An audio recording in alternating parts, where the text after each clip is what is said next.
to set the scene for right now, we are in this hot and humid basement. It's incredibly warm. From what I remember, you guys were doing all of this kind of like in the later afternoon, if I'm correct. Y'all correct me if I'm wrong. But yeah, so you guys see like a little bit of light peeking through some of like the broken rafters to this. You can tell you're underground to this basement. I mean, looking at the map here, there are multiple caved in spots. But we are currently all sort of grouped together in this smaller room down here. Lucilda just now coming back, gasping for breath, brought back up after dying fairly gruesomely to Orman slashing her in the chest and just cutting her open. Gwen and Athera, I believe, got Echo out of her binds, but she is very loopy, partially conscious, not really operating super well. Orman is not dead, but knocked out. The flesh golem, fully dead, though. So as of this moment... Was it ever alive? Was it ever alive is the really question. This is like a Ship of Theseus kind of conversation that we got going on. So while Marcel is pondering the, philosophical meaning of a golem being alive, Leo, Lucilda, like, reaches for her chest. She's still, like, covered in blood, but she's not dying at this point. You brought her back. The diamond crumbles to dust in your hand and just, fades away. She comes up. Immediately, you see a wave of, like, lethargy wash over her as her eyes are baggy. She is drained. She looks exhausted, but she's alive. She looks around and then just looks up to you and Athera and Ava, Rosaris, everyone nearby, and she's just, where are we? Where are we at? That's also a good question. Where are we at? Honestly, in this point in my life, I think I feel kind of scared because there's a lot of things I'm gonna and pressure. look at Leo and be like, what did you do? I don't know. That's besides the point. Lucilda, are you okay? I feel like shit, but I guess, I don't know. She, like, tries to move a little bit, and then that huge gash that was across her chest is, like, straining as she even just tries to sit up against the wall. She leans back against it. She's pouring sweat. Yeah. But she sits there and she kind of nods her head a little bit, gulps, and uses her hand to, like, cover her, bleeding torso. I guess Leo's going to look her in the eye and say, "What happened? And where are we?" She kind of, her eyes avert down a little bit. She catches her breath and thinks. And what does Orman have to do with this? She looks up at you and she says, last thing I remember, I was on campus and I was training, and then Orman came in and invited me. He asked me to come to the North Tower with him, and then I woke up here, if you can call it that. I've been kind of in and out for a while. Oh shit, Orman. Leo's gonna run over to Orman's body and try to spare the dying. Sure. He's not dying. We did non-lethal I damage. don't think so. Yeah, Okay. y'all. Wait, I thought we did. You guys already did No. say that, like, if he was left alone long enough, then he would die. He was gonna die, yeah. Yeah. It's kind of in the way that, like, anyone at 0 hit points, logically, if they're left alone without any sort of help, like if they can't help themselves, they're Choking gonna on his die. tongue. Yeah, like, Leo, you might want to heal Lucilda. Yeah, she's not looking great. You may have I don't think you healed her. Oh, perfect. Leo's gonna heal her. Wait, how many spells do I have? Do I have spells? I sure hope so.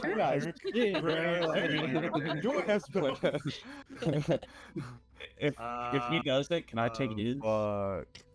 Can I? Just give up your spell slots. While they're doing that, I would have tried to give Echo some water if she can maybe take it, and then after that, just like pick her up. Yeah, I'm gonna say you spend a little bit of time like trying to shake her awake and get her up gently, to which she kind of groggily like picks her head up. You get her a little bit of water. You do the like fireman carry, her arm over your shoulder, and you help pick her up. And she's kind of stumbling with you, but you're able to, get her up and moving. But she's like mumbling when she speaks and not fully conscious yet. Well, she's not quite like fully conscious yet. I can just hold her. Yeah, I mean, if you want to straight up cradle her, be my Yeah, I'm guest. gonna do that. Cool. I'll You do pick that. Echo up and carry her over to the group. I'll use 5 lay on hands on Echo, to try to cure like a poison or anything. I don't know if it'll work, but I'm gonna use it and see the result. And I'm gonna cure wounds on Lysilda. Be my guest. Yeah, multiple things happening at once. I like all of them. Rosari's Gwen carries Echo back over to the group, and you sort of just reach out, you place a hand on Echo, and you use these 5 points of lay on hands, and you notice her like start to stir awake after that, almost like there was some effect on her that you're helping wash out, even if it's not fully clearing it. Speaking of, as you move towards Echo, can you make me a Constitution saving throw? What the fuck? Oh no, she's radioactive. Mm-hmm. 10. Cool. For context, Lysilda just took 3 automatic critical hits, and Rosari's took one of them, taking the damage. So where that axe would have just, split into her chest, Rosari's, you took that instead. You feel your insides, like, for lack of a better term, hemorrhaging, and you are going to suffer a lingering injury after taking so much damage at once. So is this a bad time to correct you and say she took 4 and I took 2 of them? Oh, well, you know what? I'll give you multiple if you want. Why did you make it worse? Because I don't want to lie about that. He's a good boy. He takes his punishment. So- Maybe he may not. I will say, for one of them, I rolled like a nat 20, so you're going to suffer like the least of the punishing of them. The first one is that huge gash that you have in your chest is causing an internal injury, which means that every time you attempt to take an action in combat, you must make a DC 12 Constitution saving throw, and on a failed save, you lose your action and can't take reactions until the start of your next turn because you are racked with pain. The condition fades after 3 weeks, or if you get it healed with a high level spell, I'm talking 5th or 6th level. And you said that was the least? That was the worst one. The lesser one is, Thanks. yeah, that's the nice one. No, the nicer one is you do have scarring that's going to be present. It's going to go almost from like your right shoulder all the way down to like the left side of your abdomen, like straight across your chest. That one, even when you get healed, it's going to be present there. So you suffer those. So every time you attempt to take an action, it's a con save. Outside of combat, we will keep it to like, you're just racked with pain constantly when you do stuff, anything physical. In combat, there's a very real chance that you lose your actions. Okay, fair enough. Nice scar. Thanks, Marcel. I think Lysilda might have something similar. Did we get that healing for Lysilda? How much was it? 18. 18. Yeah, cool. She's definitely looking a little bit better. She's still not at the top of her game for sure, but some of the wounds on her body starts to close up, but you notice that those bags don't disappear. You think she is heavily exhausted and is going to need a lot of rest to get over this, not just healing. After you heal her though, she does try to stand up and sort of lean against the wall. And she asks you guys, What the hell happened? What's going on? You guys asked me, but I still have no idea. Favorite. We're not really sure. We just Yeah. found you here. Getting you alive was more important than searching. She nods a little bit and she's like, "Well, I'm alive. Let's either get down to business or get out of here." But are you sure? You look like you need to rest. I do, but We can rest outside. yeah, this place. I'm not gonna rest There's a here. nurse office. But I'm saying maybe we should just take you back. Yeah, head back. I think so. We can access this anytime. And wait. Or something. Well, I mean, we also have to turn you back before we lock my professor out. No, we made it so that you could go either way. Oh yeah, right. Yeah, though. listen. Why don't we get Lucilda out, but we should also just grab everything on our way out. Hey, Lucian. Can you copy this like rune thing on the floor just in case we either can't come back or maybe we come back and it's gone? Are you talking about the one that's on this current floor right here? Yeah. Is it real? Yeah, you turn and you see Lucian is already like studying it. Once he realized that everybody was okay, he's already like looking across it. Gwen, will you make me an Arcana check with advantage, Okay. please? Okay, thank God. Thank God for advantage. Plus 0, 19. Hell yeah. You are looking at Lucian walk around here, and you watch as he like kneels down on the floor and places his hand. There are, I know this little visual here has 5, but there are 3 different circles that sort of form a triangle around this, and then there's another 3, but those each have like runes inside of them. There are 3 empty ones. You guys notice that as Lucilda died, one of those circles lit up, and there's like a slow green almost pulse, and Lucian is like kneeling down and he sort of gently touches it and then looks up at Lucilda, and then you say that to him and he says, "Yeah, I've already got it memorized. We should be good. This is interesting to say the least. I will need to do some research on this. This is strange." Well, it's also good to have as like evidence in case we can't come back here, so Interesting. Echo, are you alright? Echo's sort of, she's at this point she's like wrapped around your neck and her head is just leaning against her shoulder. She's just like, "Yeah, I'm good. I'm just taking a nap." She Alright. sort of looks around halfway and she's like, "Oh," kind of adjusts herself, stands up, pats you on the shoulder, and she says, "I'm gonna need a lot of rest, but I think I'm fine." Well, if you need someone to hold on to, I got you. I appreciate it. Falling over. No, I should be good. I'm starting to get my footing a little bit. Thanks for sorries. And she waves over to you. I'm sorry for involving you in this, Echo. Don't worry about it. It's not your fault. I was a little careless and excited. Yeah. Also, here are your boots. They were in your room. Oh. Thanks. She takes them and slides them on her feet. Okay, but where's my thanks? Alright. Glenn, thanks for coming and helping us. Yeah. Thank you for tracking everything. I was just think she means you. Alright, I'm not just fucking kidding, mate. And it wasn't towards you. I'm also very tired, so I'm just gonna talk how I think right now. Okay. While you guys are talking, Lucien and Marcel sort of walk out and start investigating the nearby area. But I'll let you guys sort of determine what to do with, you have Orman unconscious there. You have all of you guys here.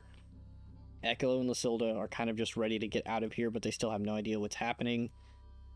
I'll let you guys determine what the next move is. What are we doing with Orman. He's Because I don't think I could drag him. I can't.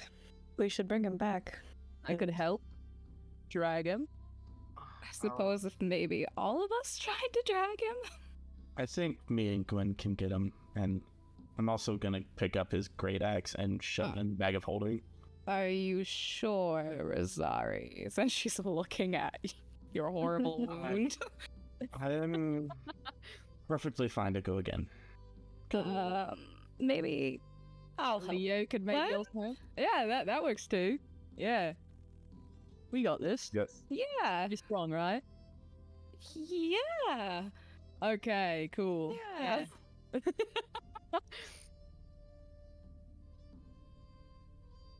I'm gonna start moving him over to that teleportation circle. I'll Fantastic. grab one of his arms. All right, I'm just gonna go ahead and move him over there. It'll take y'all a couple minutes, but in the meantime, who all is sort of investigating the surroundings? Like, there's a couple of fallen in parts of this building, but some of it's still intact. Who's looking around? Who's investigating? What you guys see on the map is all like there, but I can definitely give some elaboration on any of these that you guys are looking at. Chimerical would like to know what's going on this desk. Cool.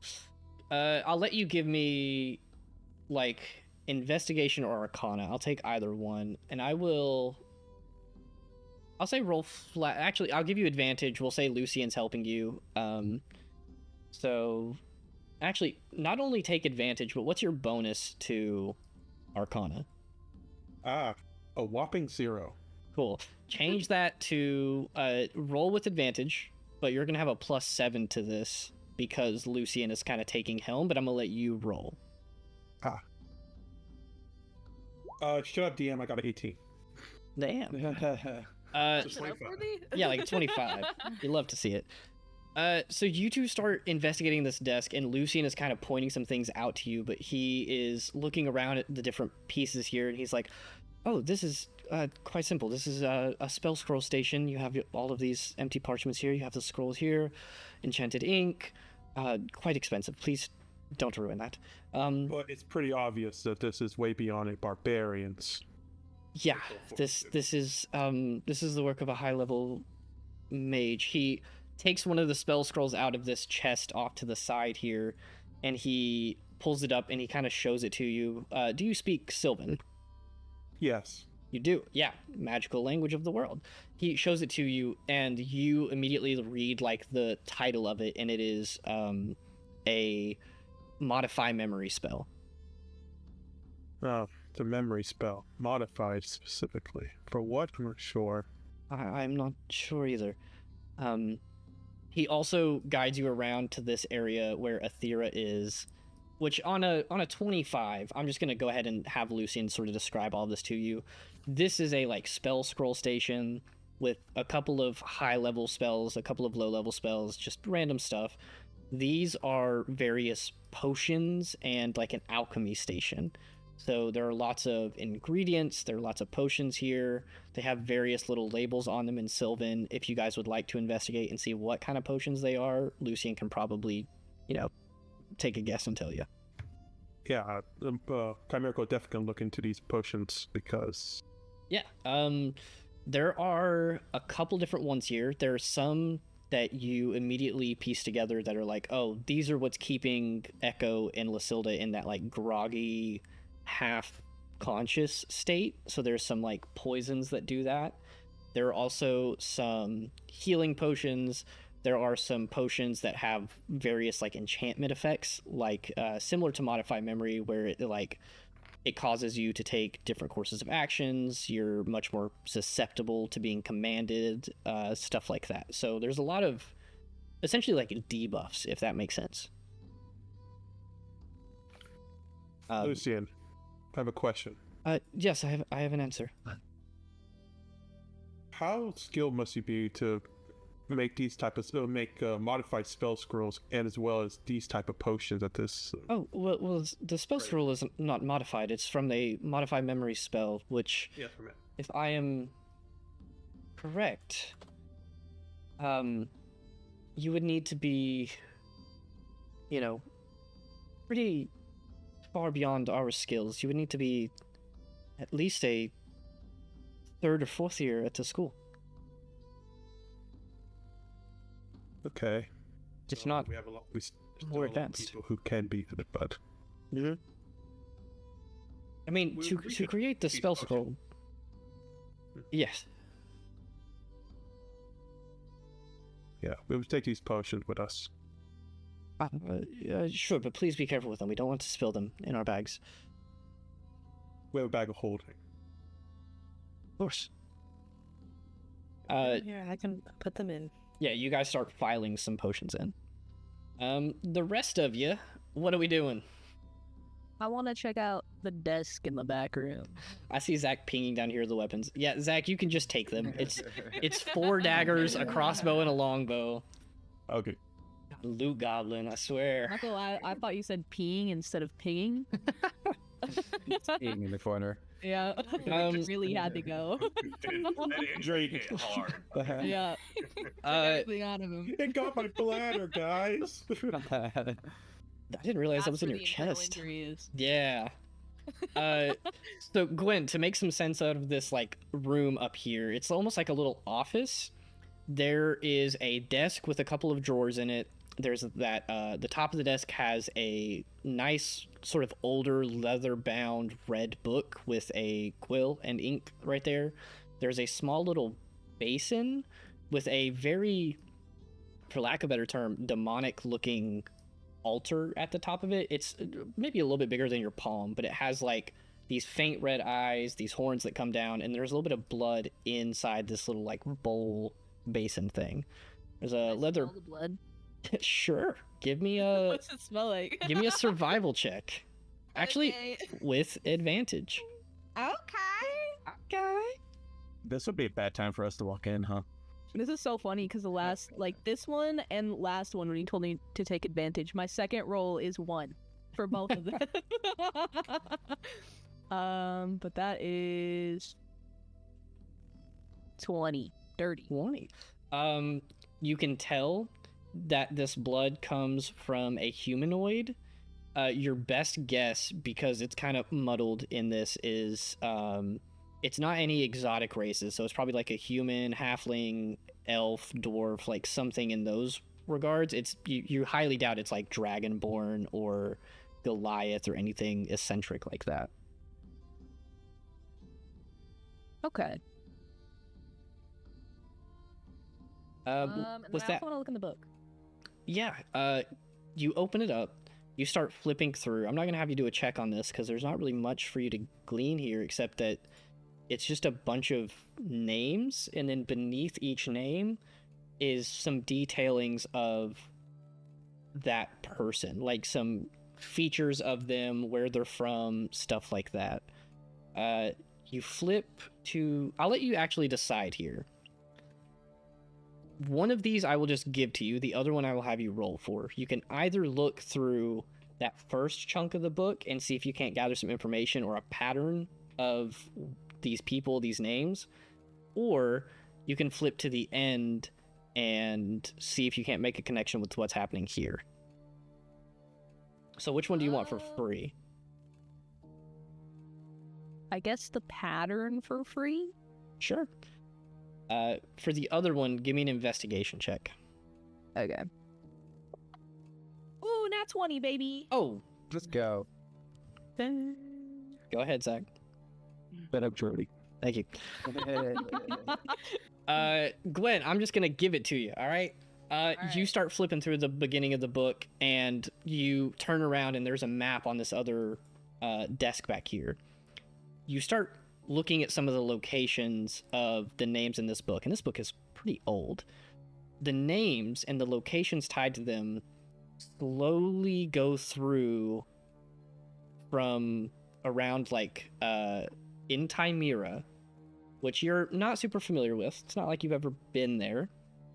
But looking at the map, you see that there's a spot in Timera sort of off to the western end near Kiel, and the names There's a couple from Kiel. There's a couple in like a city near Kiel. There's a couple in Arbalest, which is just north of Kiel. And they make a beeline from that region up to Wisteria to Stonewall, and then they move over towards Uralumis near like Ilium, Eventide, stuff like that. And then on that Nat 20 investigation, the most recent names in this book, there are 2 as of right now. The second to last one is Lysilda Ironweaver, and then the last one is Leogrin Zarguzal.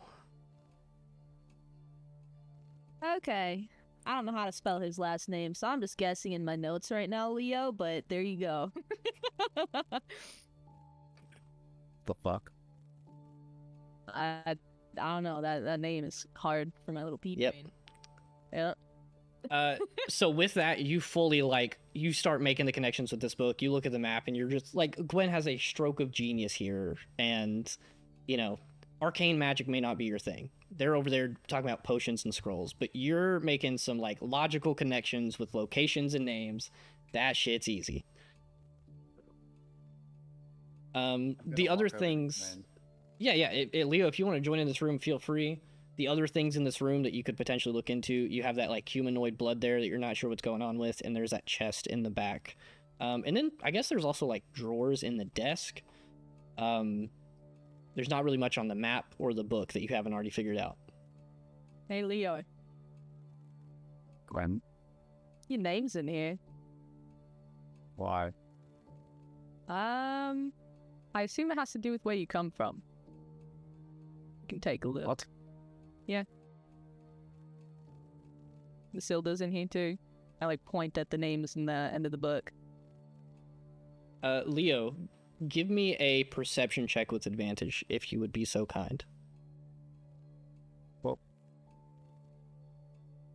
first one, shit. I wish this big ass dice on my screen would fucking move.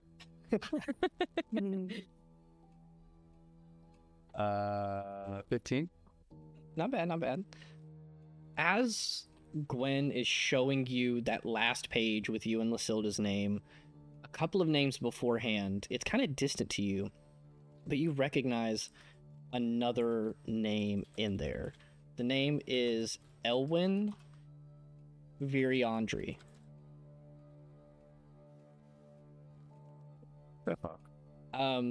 You know her because she was a member of the Church of Corteus who about 5 or 6 years ago went missing.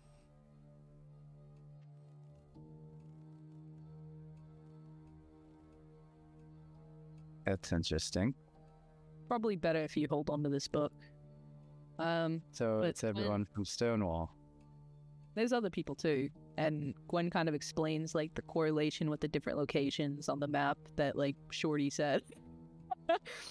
And like everything that correlates with this book to Leo. Recap that, Shorty. Essentially, it starts in around the Kiel area, and then it slowly moves across Timera. It goes north up to Stonewall. There is a number of names from Stonewall, and I'm just going to even say that there are more that you recognize. Like, you recognize the names, but you don't really know the people. And then it starts to shift a little bit, and the last couple of them are sort of close to Ilium and Uralumis, and then the last 2 names that have popped up are you and Lysilda. I don't understand why Lysilda and I are in here. Well, I don't know the whole purpose of this book. I'm just saying what I noticed. And as she says that, Gwen's just gonna kind of go through the drawers a bit on the desk. Oh, yeah. You open a drawer, and there is, like, some of them just have papers, some of them have, like, writing utensils and stuff.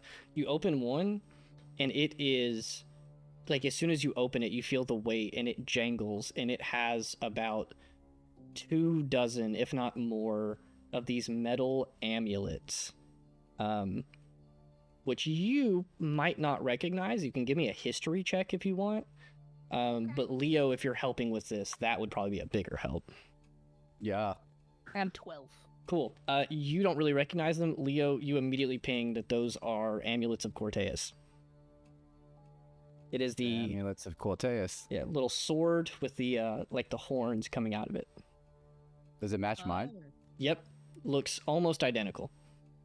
I'm gonna pull mine out. Lines one up next to Leo's. Oh yeah, that is the same, isn't it? Not coincidence.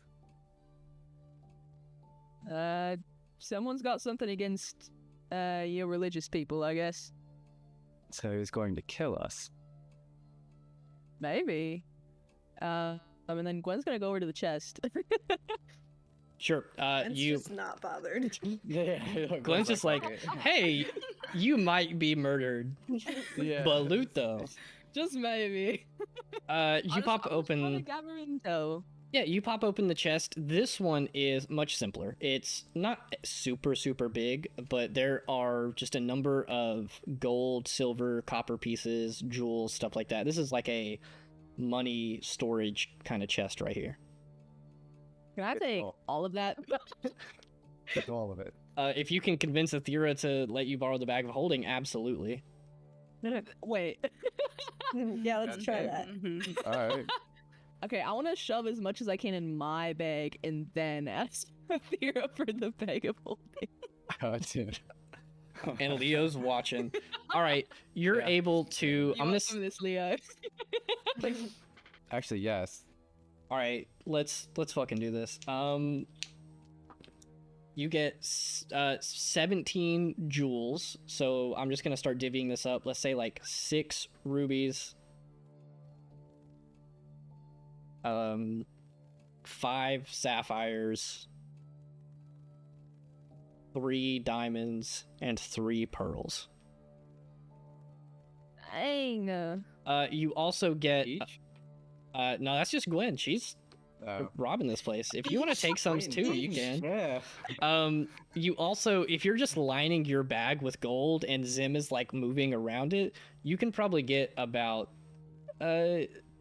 200 plus a D100. That is 251 gold pieces. Dang, I had a golf ball. I could have used that. Okay, shorty. What was the number again? 251. Okay. Divided by 2. I mean, you can also take some. I mean, there's still some left in here. I can't take all of it. Let me get that. All right. She grabbed a lot of the jewels that were sitting towards the top, but you're able to grab some of the other gold. You're gonna grab 174 gold pieces if you're just stuffing it in your bag. Investigation resources. Mm-hmm. And then let's also say if you want some silver pieces, you can get those as well. I'll let you decide. Let's go. 271. Make a hold. How much for the angle silver? 271 silver. Nice. So while they're doing that, because that's going to take a couple of minutes, the rest of yous, what are we doing? I'm just No, we gonna rich. try to help Yup. Noah and Lucille make it to the teleportation portal. Yeah, they're kind of stumbling a little bit, but they're still okay. Like the after effects of whatever was messing with their body is still there, but they're essentially just like hung over. Leo's gonna run help after he's done. You hear some jangling of metal off in one of the corners. As Leo approaches, I'm like, that's not your normal metal jingle of your armor. I found a bell. Did Leo take the book or no? Yes, I have the book. Okay. Leo, it's fine. I can help them. I mean, at this point, they're both kind of like shying away from help, but they're walking with you, so they don't need to like lean on you or anything, but they are like walking beside you towards the teleporter. I think as I'm helping them, I might ask Athera. I know you're running around with the bag of holding. I just need to take 2 of the 2 short swords out of it. Sure. And I'm gonna dig through the bag and try and find the short swords and give it to Rosaris. whenever you do, I'll probably go ahead and hand both of them to Echo, just in case, and then I'd give Lysilda probably my shield and then my spare longsword. For sure. They take it. Echo kind of takes them, and she doesn't have anything on her, but she kind of, puts them through like her pants and holds them there. Lysilda takes the shield, takes the sword, and she's like, I don't really know what to hold with these right now. So she kind of holds it at her side, with the sword almost touching the ground, and they kind of stumble up towards the teleporter. Is there anything left in the chest? There's still some, like, at least a little bit of money. There's, like, a little bit of gold and then quite a bit of, like, copper and silver stored in there. Hey, Athera. I want to peek my head in. Did you find anything? Yeah, there's money in there. You want to put it in, like, the bag of holding or something? Wow, that's a surprisingly small amount of money for somebody doing. Yeah, maybe they have it in, like, their personal house or something.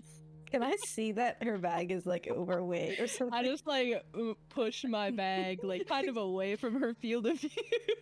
I'm gonna let you guys decide what rolls these are. It could be, like, perception versus sleight of hand or deception. You can choose whether you have advantage or not. I don't care. This is between y'all. I'm doing a perception check. I'll do... Can I do sleight of hand or stealth? Which one can I do? Sleight of hand? Honestly, I'll take either. Okay. I'll count stealth because you're trying to, like, 17. mute the noise from the bag. 21. Damn! Yeah, that bag's looking a little big. Either Zim got fat or there's some extra stuff in there.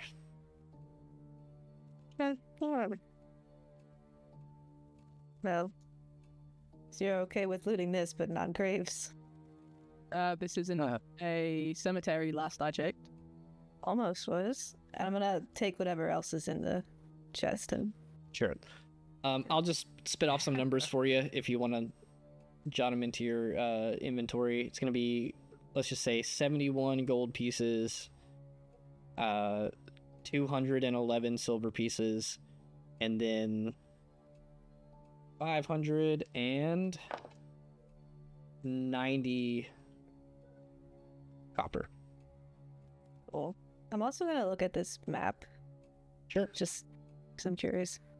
It's not a world map, but it is almost like a partial world map. It's almost the equivalent of like North and South America together. This is Wisteria, Eorzea, and Timera, like the map of all three of these sort of conjoined continents together. And there were markings on it? No, those were in the book. Oh, okay. Still, I'm gonna roll it up and take it. Sure. Can I touch the blood and see if anything happens? Yeah, you dip your finger into it. Don't touch the... Quinn! Nothing. Can't be sanitary. Just seeing if something happens. I don't know. And if it's had? Then we know something weird is happening with it. You know? Are you done? That is people blood, by the way. I just wanna... Okay. Yeah. Are you done, or are you Not gonna much. touch something else? Do you want me to touch something else? That is entirely up to you. But if you're gonna keep touching random things, I feel like I should wait. Well, I don't think there's really anything else to touch. Hashtag happen. Okay. Do you Ready think to go? if we, like, fuck up that weird rune circle thing a little bit, that it would make the glowy thing on it disappear? It might. Those things, I think, generally, are very precise. So if we just... Take my hand axe, just put a few good old chops in it. Yeah, maybe draw a few extra lines. Mess it up. Draw a wiener. Oh, dear goodness. Let's just... Come on. We can't take Quinn. I'm gonna head down towards... I'm assuming Glenn's also coming. We'll mess it up. Yeah, I'll let you guys tell me sort of how you mess this strange arcane sigil up. Gwen's gonna take her hand axe and just kind of like chop it or like drag the blade along like some of the lines to see if it'll fuck anything up. Yeah, you start dragging it across, and then you guys notice after a couple of lines being broken that one little slowly pulsing green light just kind of sputters and flickers out of existence and fades. Oh. I cannot believe that worked. Yeah. Should we That hit way all of they- them? Just to be Maybe. sure. Figured like if we fuck it up, maybe whoever did this has to like retry instead of using whatever's already on there. Do you think they know when we mess it up? Do you think it alerts them? You know, I'm not that much into magic, at least yet, so I have no fucking clue. Okay, we'll hit it some more. Okay. Gwen hits it some more. Sure, you keep going around. You're just breaking pieces of the wood at this point, which is severing those connections. And nothing else visually changes, but you do get the feeling that, like, I guess you could have two thoughts about it. One, if you break a single part of it, the whole thing doesn't work. But this is just making sure that it's even harder to put back together. If there's like a piece of board that kind of comes apart and flies off with some of the writing on it, I want to pick it up and take it with me. Yeah, if you want to take, like, a bit of it with that sort of, like, green latent magic on it. Yeah, absolutely. Yeah. All right, I think you properly destroyed it. All right, sounds good. Let's go. Yeah, that was pretty nice. Yeah, you had fun. All right. I'm going to say Lucian sort of joins you guys over towards the teleporter. He is willing to help send whoever needs to go back. Anything else that you guys are sort of looking into here? I'm good. Well, looks like that the groups are ready to get going. I want to say, I remember specifically you guys saying that you brought extra for trips. So I believe that in groups of 3, there is 1, 2, 3, 1, 2, 3, 1, 2, 3. There is enough to get everybody but one person back. You have 3 trips worth. Okay, I guess I'll stay. Someone should stay with you. I am Zim. It's fine. Wait, didn't we not use one of those, the stones that... Yeah, I have it. Well, there we go. Everybody gets out. Are you going to use it, Gwen? Yeah, Okay. I got to like stay back a little bit, see if anyone comes over. Don't see that? No. It's not a great idea to do that alone. Well, listen, if I got the stone, yeah, Why don't you? use that, bam, out of there. Why don't you use the stone first so we know you get away safe? We've used them before. It's fine.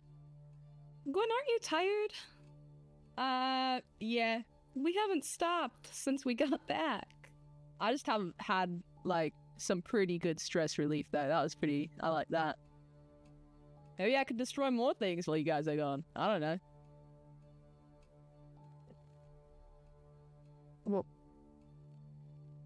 Or you could have a sleepover with me, and we could hit things in my room together. I don't know if I want to break your stuff.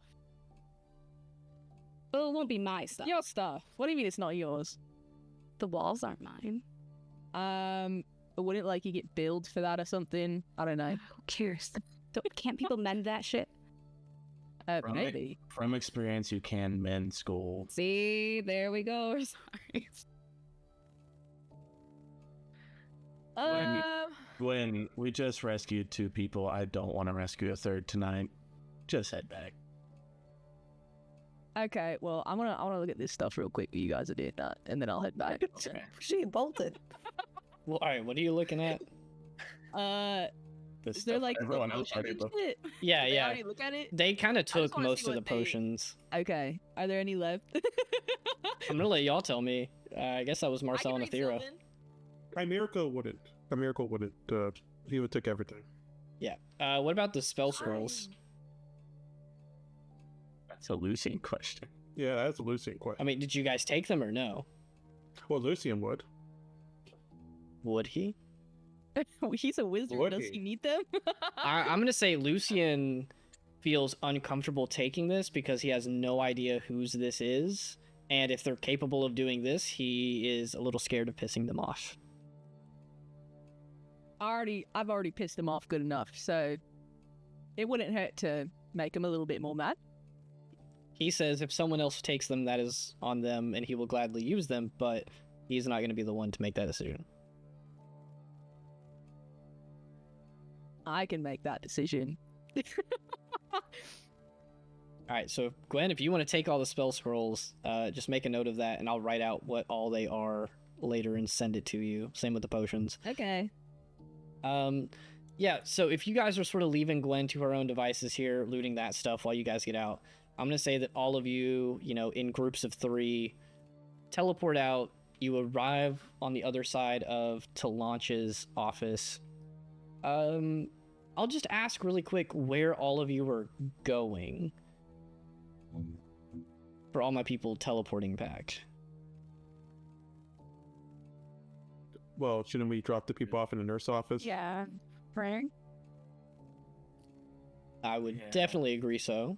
Anybody else going somewhere The else? smartest course of action. I'm gonna go to the island where you're supposed to arrive when you use those things that Gwen is gonna use. Oh yeah, But like stand off to the side so that I can be hiding when she shows up. I don't want her to see me.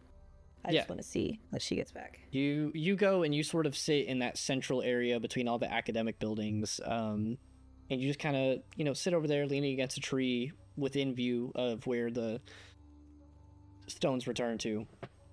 I'll say that a good chunk of you, like Lysilda and Echo, definitely need to go see a nurse. Rosarius probably does too.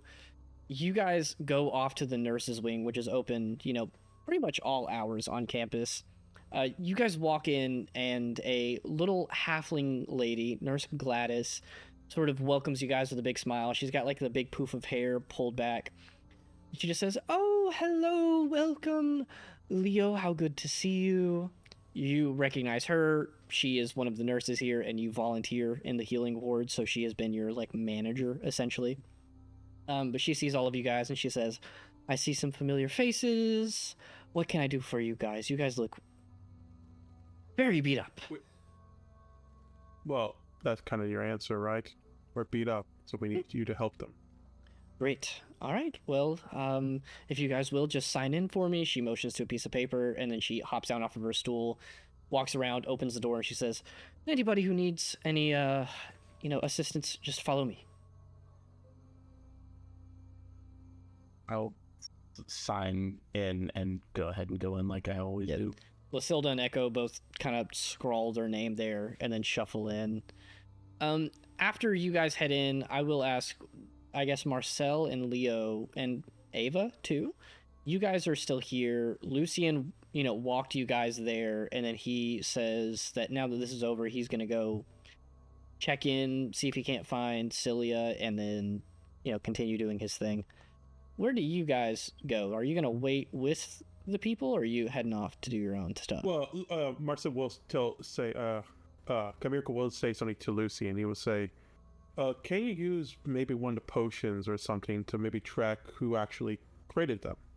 That's kind of I can try that. If I use a spell for that, it's kind of out of my range, but I can certainly give it a shot. I can ask Cilia if she knows anybody. I can ask Professor Barron. We can definitely try. All right. Then he grabs the poison, which is the one that made them groggy. This is the one that we probably will use the least, so you can take this. Yeah, I look. Good. And I think that's good. See you later. Please see him. He departs out. You 3, are you sticking around, or are you heading out? Where's Orman? Yeah, I was just gonna Oh. look at them and be like, "What do we do?" Actually, yeah. I'm assuming we do with them? I thought we took him to the nurse. Yeah, we dragged his body. We dropped them. Oh, Yeah. to the nurse? Yeah. I'll sign Orman in too and drag him behind me. Okay. Yeah, Gladys gives you Oh, so kind we're of just a gonna leave look him up there? and down. Don't untie him, Gladys. Okay. Actually, that is my rope. I'll get the rope. back. No. I'll give you the rope back and then start tying him up with the rope in my backpack. Thank you. Gladys says, I'm not looking, I'm walking down the hallway. So yeah, you got Orman in here, you got Echo and Lysilda, Rosari's is coming in. I guess just destinations for you other three, Ava, Leo, Marcel. I Late? believe. Yeah. Yeah, it's late. It's getting pretty late. The sun is like setting, it is like 8 p.m. or so. I think Leo's gonna hang around to see if Orman comes to. Sure. For a little bit. Marcel, Chimerical turns to Leo and Ava. It's good to meet you two again. I will return to where I belong, and I'll discuss stuff with Marcel. Chimerical leaves. Ava just looks at Leo with a very concerned look. What? We always do that. No, this is new. Okay. Good, great. I'm It's just a glad that you phase. saved your friend, but that's enough fun for me tonight. Thank you, Ava, for everything tonight. You impressed me. I didn't realize that you were as powerful as you apparently are. I'm not.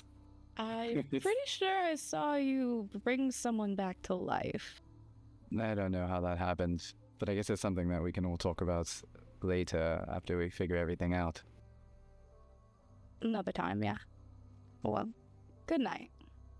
Good night. Ava's gonna go back to her room. Cool. So you guys are left there. Leo's waiting in the nursing office, kind of just sitting in the main lobby. Rosari's, you get pulled back with all the NPCs. You guys get split up into separate rooms. Nurse Gladys tries not to question why someone's tied up. That's, above her pay grade. Not in a separate room. He's in. She goes and checks in on everybody and sort of fills you guys all in and says, like, hey, a lot of y'all's injuries are going to take like a day or two to really recuperate from with, constant healing and stuff like that. Just because it's not an easy process to get someone back from like where Echo and Lysilda are. Rosari's, you might be able to leave like tomorrow just after a good healing, testing to see if everything sort of took hold, and then leaving. Orman, she's like, I'll heal him up and do whatever is needed. I don't know. Can you keep him unconscious for the night? Is that a possibility? She looks and sees his half-elven ears, and she says, I can certainly try.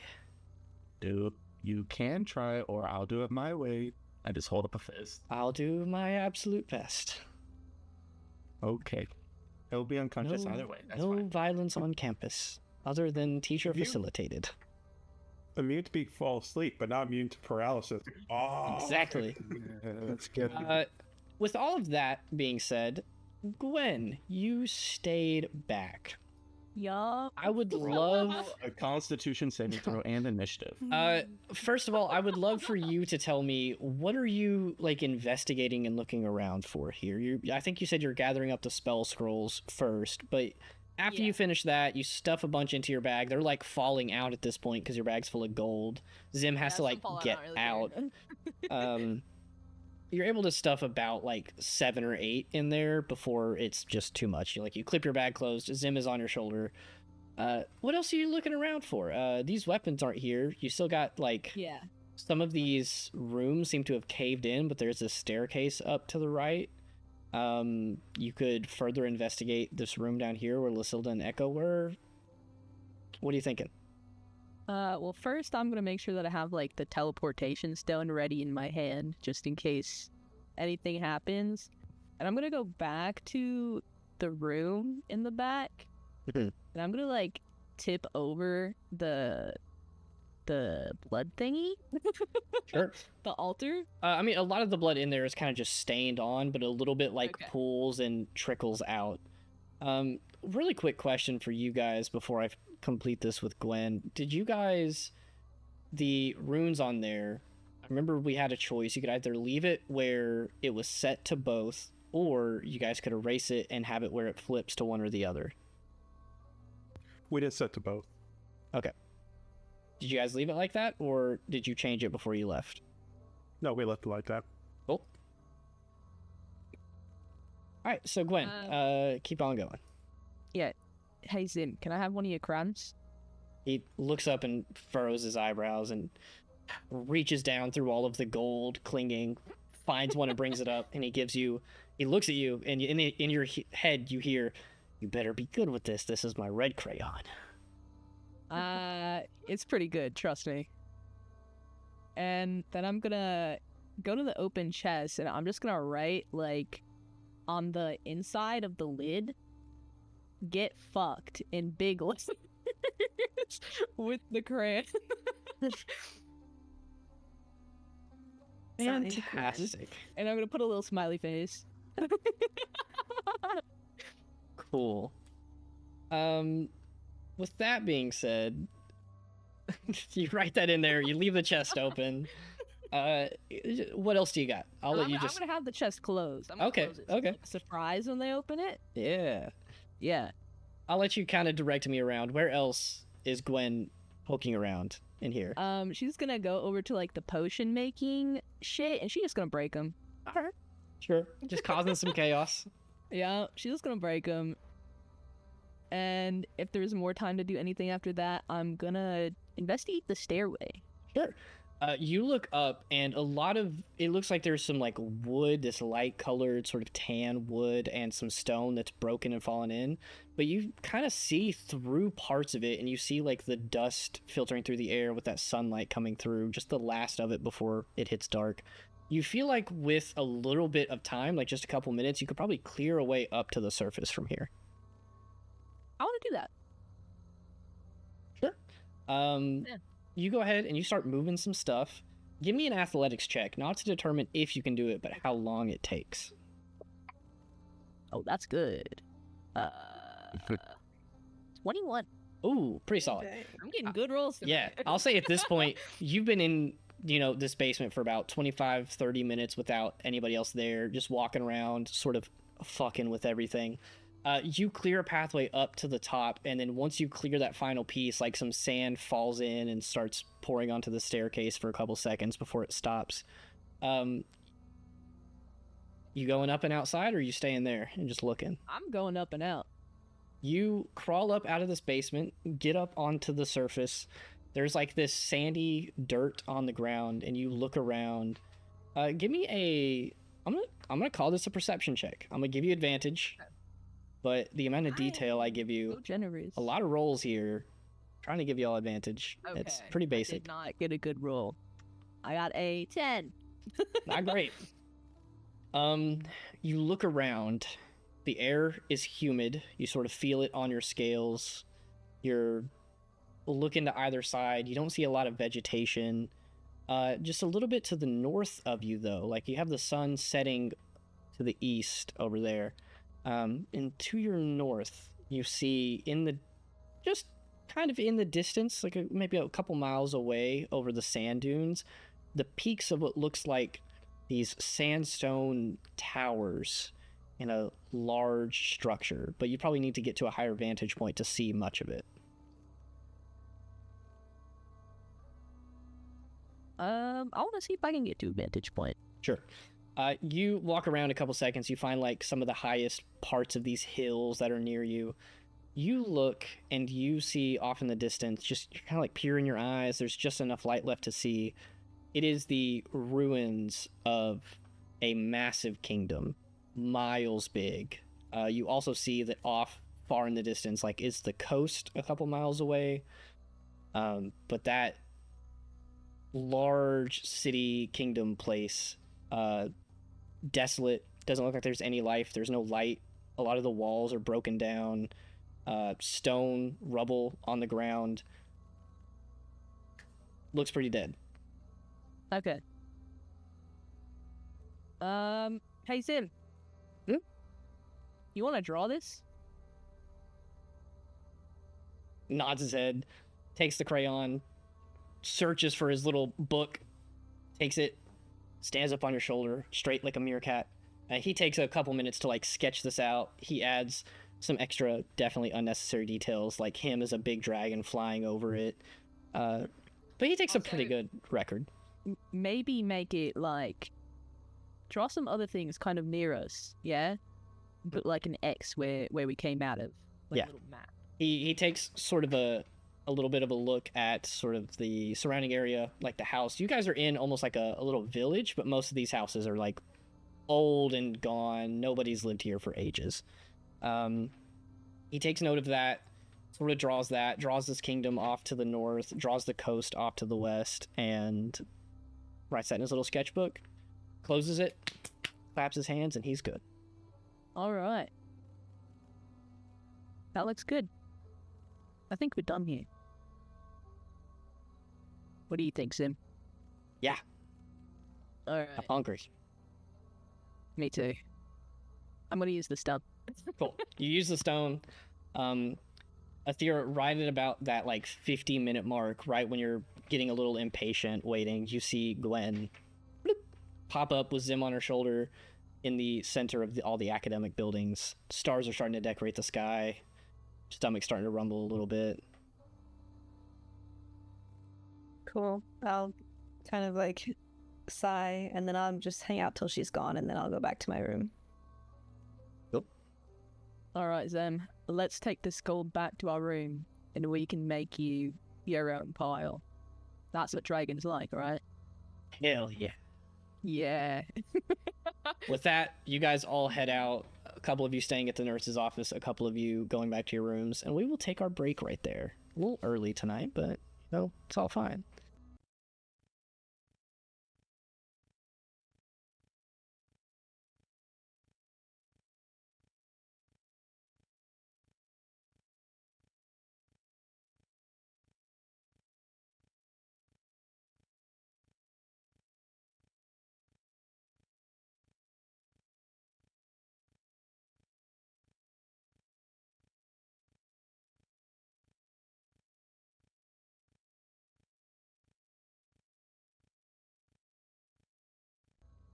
All righty, we're back. What? So, wow. Okay, let's all just say wow for like 5 minutes straight. Go. Wow. Wow. Wow. Wow. Wow. Wow. This is All right. now a wow stream. So That's just World of oh, God. Warcraft, yeah. Wow. Last we left off, Leo and Rosaries are waiting in the nurse's office. Rosaries, you are being sort of not held up there. Like, you can leave at any point if you wish, but they're telling you, like, hey, if you want to make a full recovery, stay the night. We'll check your vitals in the morning, and if you're good, you're good to go. Nurse Gladys knows very well I will leave if I want to. Yeah. Leo, you're kind of waiting in the waiting room area, that sort of initial office space. Gladys comes out occasionally to just give you updates. Lucilda's going to be fine. Echo's going to be okay. Lucilda took a really heavy beating, but it'll take some time, but she'll make a full recovery. It's just she's going to need to rest for a couple of days. She's wanting to keep her here. Echo will be fine to go in the morning. Rosaries is probably fine to go whenever he wants. He's been through worse. And then Oramin, she's like, I don't even know what to say about him. He's conked out like a light. He's not waking up anytime soon.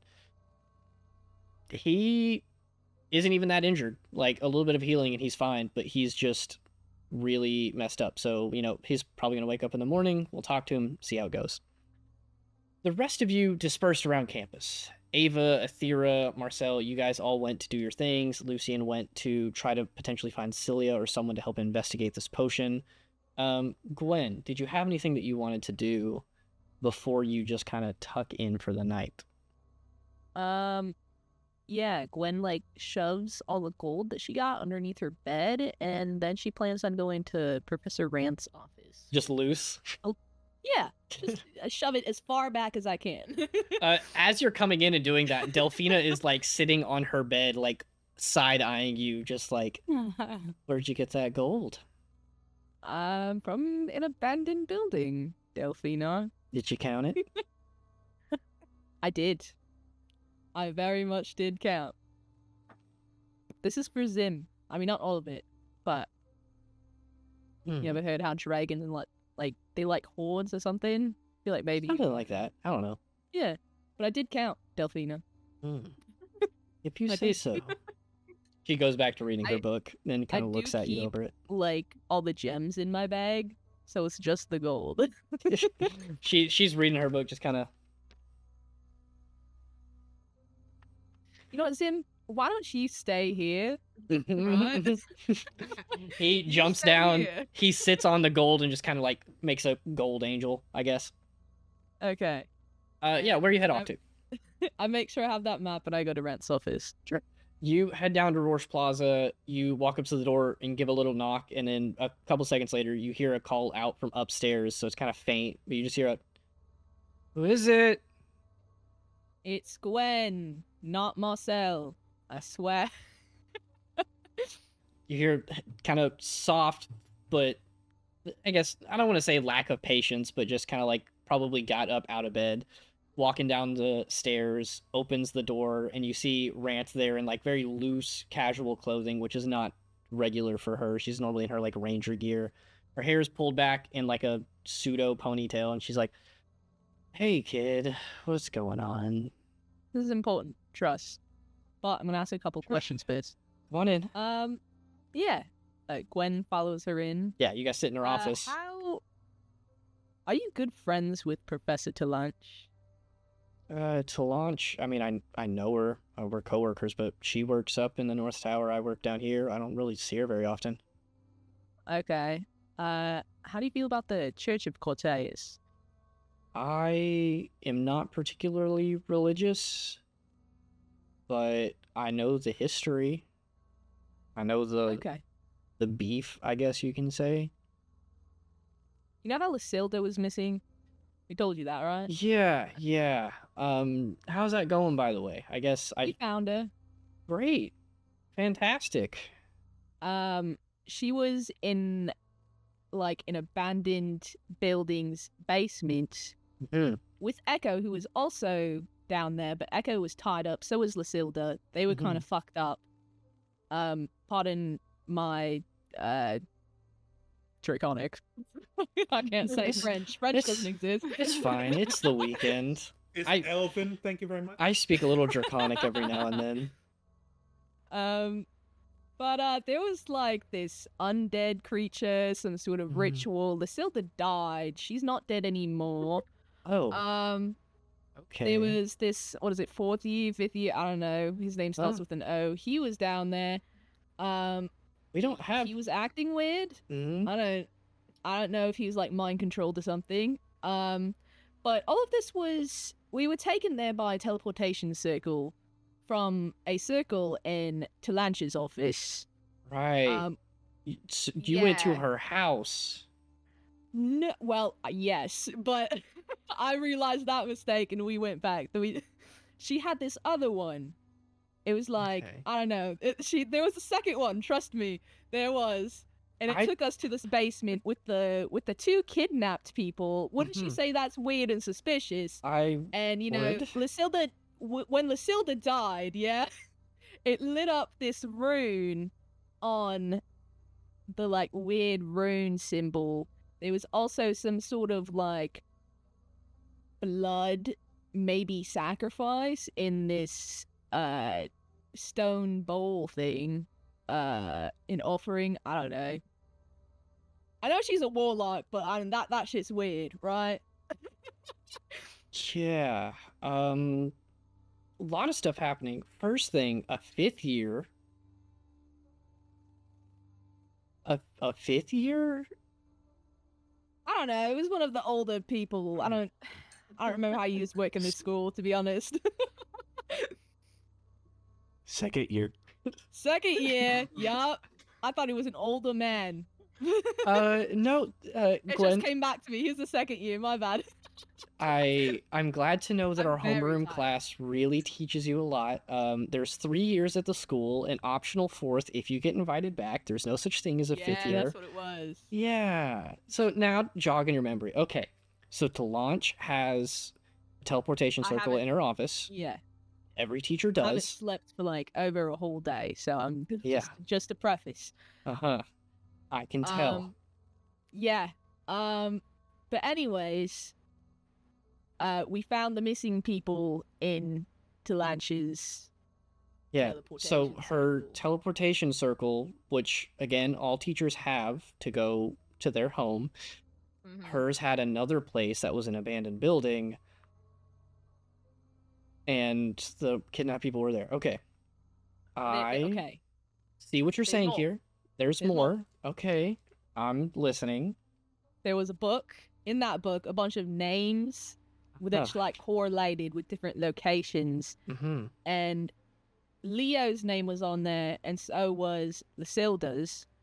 And in like the desk of that, there was a bunch of like medals that belonged to like Corteus worshippers. So like- I assume everyone yeah. in that book worshipped Corteus, and I assume all those people are associated maybe with dying. I don't know. Yeah, Maybe they were sacrificed. Maybe. To catch up on this, you said there was a sigil on the ground, like a magic thing, and when someone died, it lit up. Yeah, Lucien copied that. I Cool. fucked it up after he copied it, so it like couldn't. Yeah, be I mean, that's continued probably after. good if something bad is going on. I'm still kind of in shock processing this whole thing. One of my coworkers might be evil. No, that sounds like a sacrifice ritual. That's kind of how those work. You know, someone dies and then either their like soul or something gets trapped by the magic and it's used as fuel essentially for something. That's what that sounds like. Obviously I don't know too much about them. I am a ranger, but you know, working around wizards and sorcerers and all of them, I kind of pick a few things up. So, who else knows about this? Me, Lucien, Ava, Leo, Rosaries, Athera, Marcel, Echo, Lucilda, obviously. Yeah. And the guy whose name starts with an O that I don't remember. I Something. wish I could tell you. Asa something. I don't know. Or am I? Oh, no, or I don't know. Or something. Or a something. Sorry, it's just in Or your something. head. Or a something. Cool. Yeah, I'll keep. He's in probably in the nurse's place. Probably. Because we did bring him back, and I also have a map because I got out of the building, mhm. so I have a map where about that building is. Sure. And Yeah. then she brings out Zim's map. She tries so hard. I'm gonna roll a deception check for her. She keeps a blank expression, but you can see the laughter behind her eyes as she stares at it with a blank face for a second. She just goes, Ignore the giant dragon. it's hard to ignore it. This does not tell me much. Okay, I'll explain. I'll Okay. explain. All right. I got out of that building, Mhm. and like the whole area was like it was sandy. There's still some dirt, but it was like sandy. Air was humid. There wasn't a whole lot of vegetation, and there was like sand dunes. And north of those sand dunes, there was this like I could see a large sandstone tower structure, and I got closer to it. Well, not closer, but I took height advantage just to try to see things better. And it was like this massive fucking kingdom. It was like miles big. Yeah. It looked like it wasn't like an actual place anymore. Like there's no one there. And the village was also abandoned that I was in. Ooh. And over here on the right, that's like the coast. That was like a couple miles away. Also, to help you get a visual of this, from where you were looking, this was to the north, so it's up. The sun was setting to the right in the west, and then the coast was off sort of to the left. Okay. To give you a better visual of it. But she looks at it and she's just like, okay, I mean, do you want to like cross-reference this with the map and see if we can't figure out where this actually is? Yeah, we can try. Sure. She walks you over to one of her walls where she has like a map of Wisteria. She has a map of Timera, a map of Aorsha. All of these are like handmade, and I would say like kind of nicer, but all maps are handmade at this point. Go ahead and roll me a history check, and we'll see if you can kind of spot it before her. But you guys take this and you start scanning through the different areas and seeing if you can't pinpoint where this is at. I got a 13. Well, she got a 14. So she, almost at the same point, you guys are looking, and there's only one spot that this really lines up with, and that is in Chimera, on the very... I keep lying. I keep saying to the right. The sun is setting to the east. I'm tweaking. You guys had the coast to the west, sun setting to the east, civilization to the north. She and you almost like point at the map at the same time. On the very western end of Chimera is the region of Plasar. It is a sort of desert area. It's close to like the equator of the world. It is the closest area to Chimera. It kind of like reaches up towards Chimera across the ocean. And she points, and you see that you guys were probably in the like village city of Grey Run. And I will even send or actually, I think I might be able to pull it up on a map. Let me check really quick.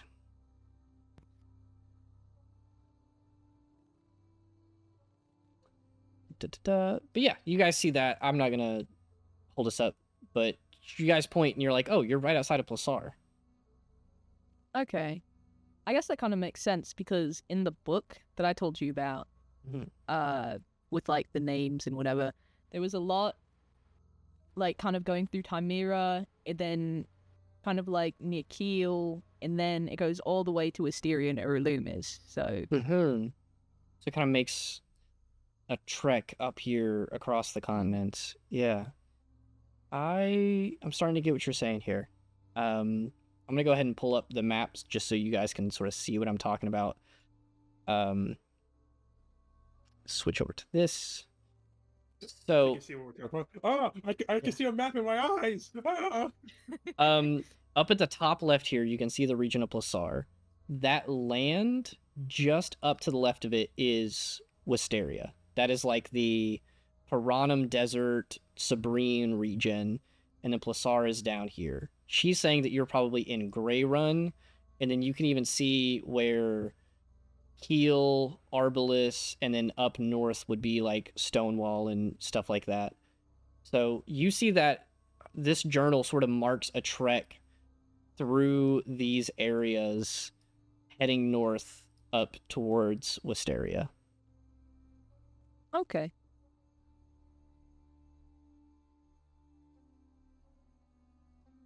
But she points that out, and she's like, I mean, I think that's gotta be it, right? Seems the most likely. That's pretty much all I got. Cool. Yeah. I'm glad we found people, but I still have just as many questions. I can start poking around and seeing if I can't figure some information out, but good work. Yeah, I think I did see Athera take like one of the planks that the like rune circle was drawn on, so maybe that might help too. Yeah. I mean, if you have that investigated by a better caster than me, could certainly help. Yeah. I just trust you the most, so Yeah, I'd say it. I appreciate It's more it. important than sleep. So Sure. Which you desperately need, it seems like. Listen, if we're not in any imminent danger, I say let's rest on it. Tomorrow I can send a message to Baron and see if I can't get him to help us out with this. okay, sounds good. Have a good night, Professor Rant, You too. or rest of night, I guess. Yeah, I mean, it's not too late. I'm gonna, head up and keep doing my thing. All right. And then Gwen just kind of pockets her map bag, and Yeah. she heads on out. She holds the door open for you. You head out. She closes it. You guys all rest. You get a good night's sleep. You're all probably pretty exhausted. You wake up in the morning. Those of you in the nurse's office, Rosaries, you're cleared to go. Lysilda is clear to go, but the nurse gives her some very strict orders. She's like, all right, no physical activities for at least 3 to 5 days. Drink plenty of water, eat these types of foods, and Echo is like up and at it. She's fine. It seems like, she rested it off. She's fine. But Lysilda definitely has a couple levels of exhaustion, coming back from the dead. And Rosari's, you're also clear. She says, hey, listen, you might be a little off kilter for a little bit, but give it a couple of days and you should be back to normal. I hit you with some pretty intensive healing.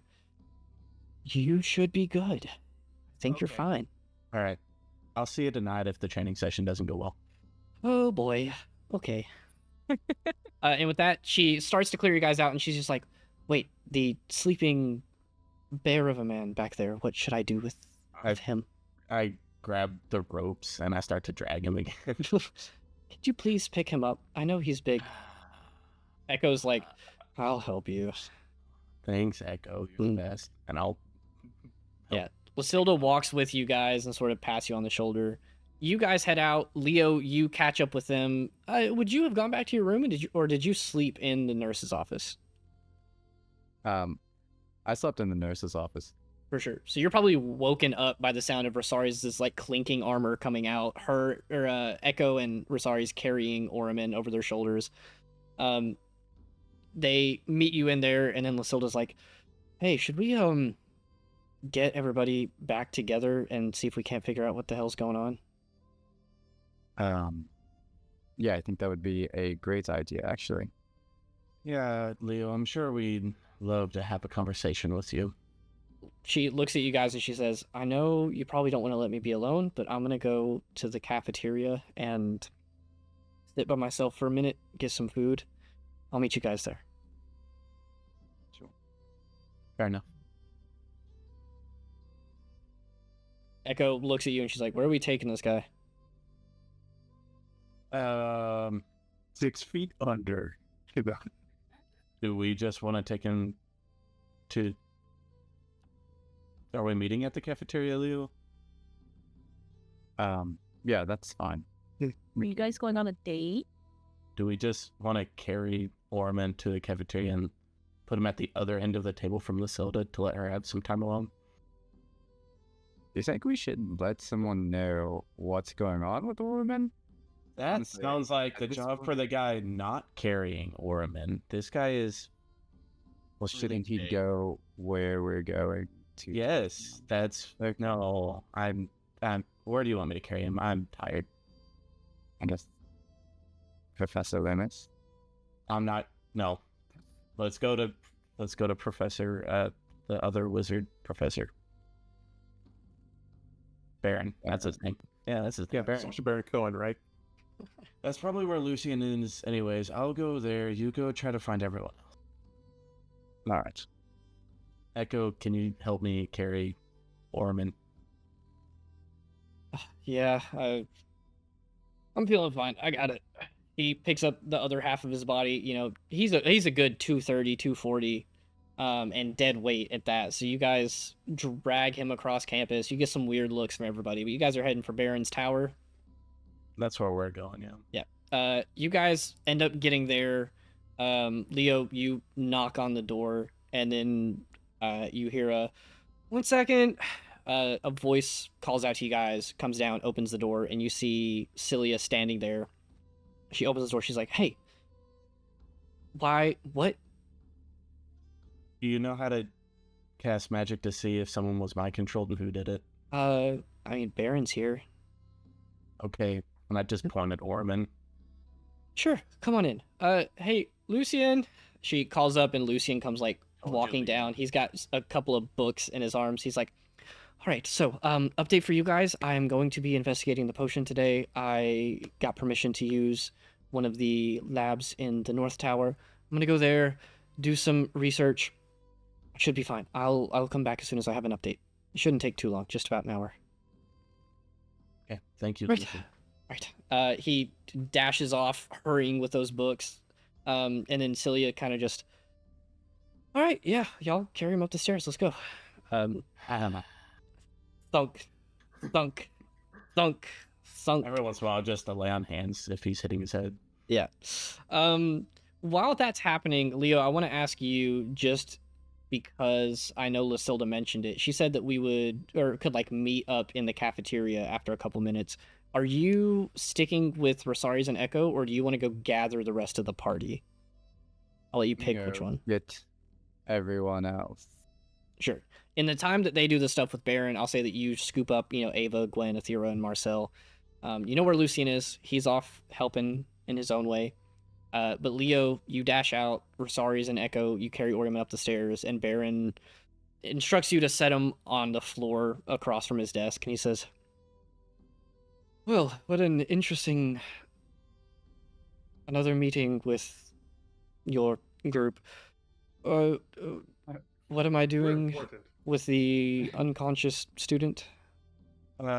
I think he was mind controlled, and I'll describe I think you said marks underneath his eyes, or like something was glowing, and how he wasn't acting himself, he wasn't responding, and the fact that I don't think a second-year barbarian knows that much about magic to have that sort of setup. Yeah. Creating a flesh golem. I'll mention the flesh golem too. Baron says absolutely. He walks over and kneels beside Orman. He sort of holds his hand over his head. He closes his eyes. And you watch as a couple, those like heat waves off of roads where it just like distorts the air? That sort of starts to happen over Orman's head. And then you guys watch as, or I guess just you and Echo, watch as Baron is doing that. And he says, well, his memories have been changed. Did you say this happened recently? Best guess within the past couple weeks. When did you acquire him? Oh, we beat the stun out of him last night, if that's what you're asking.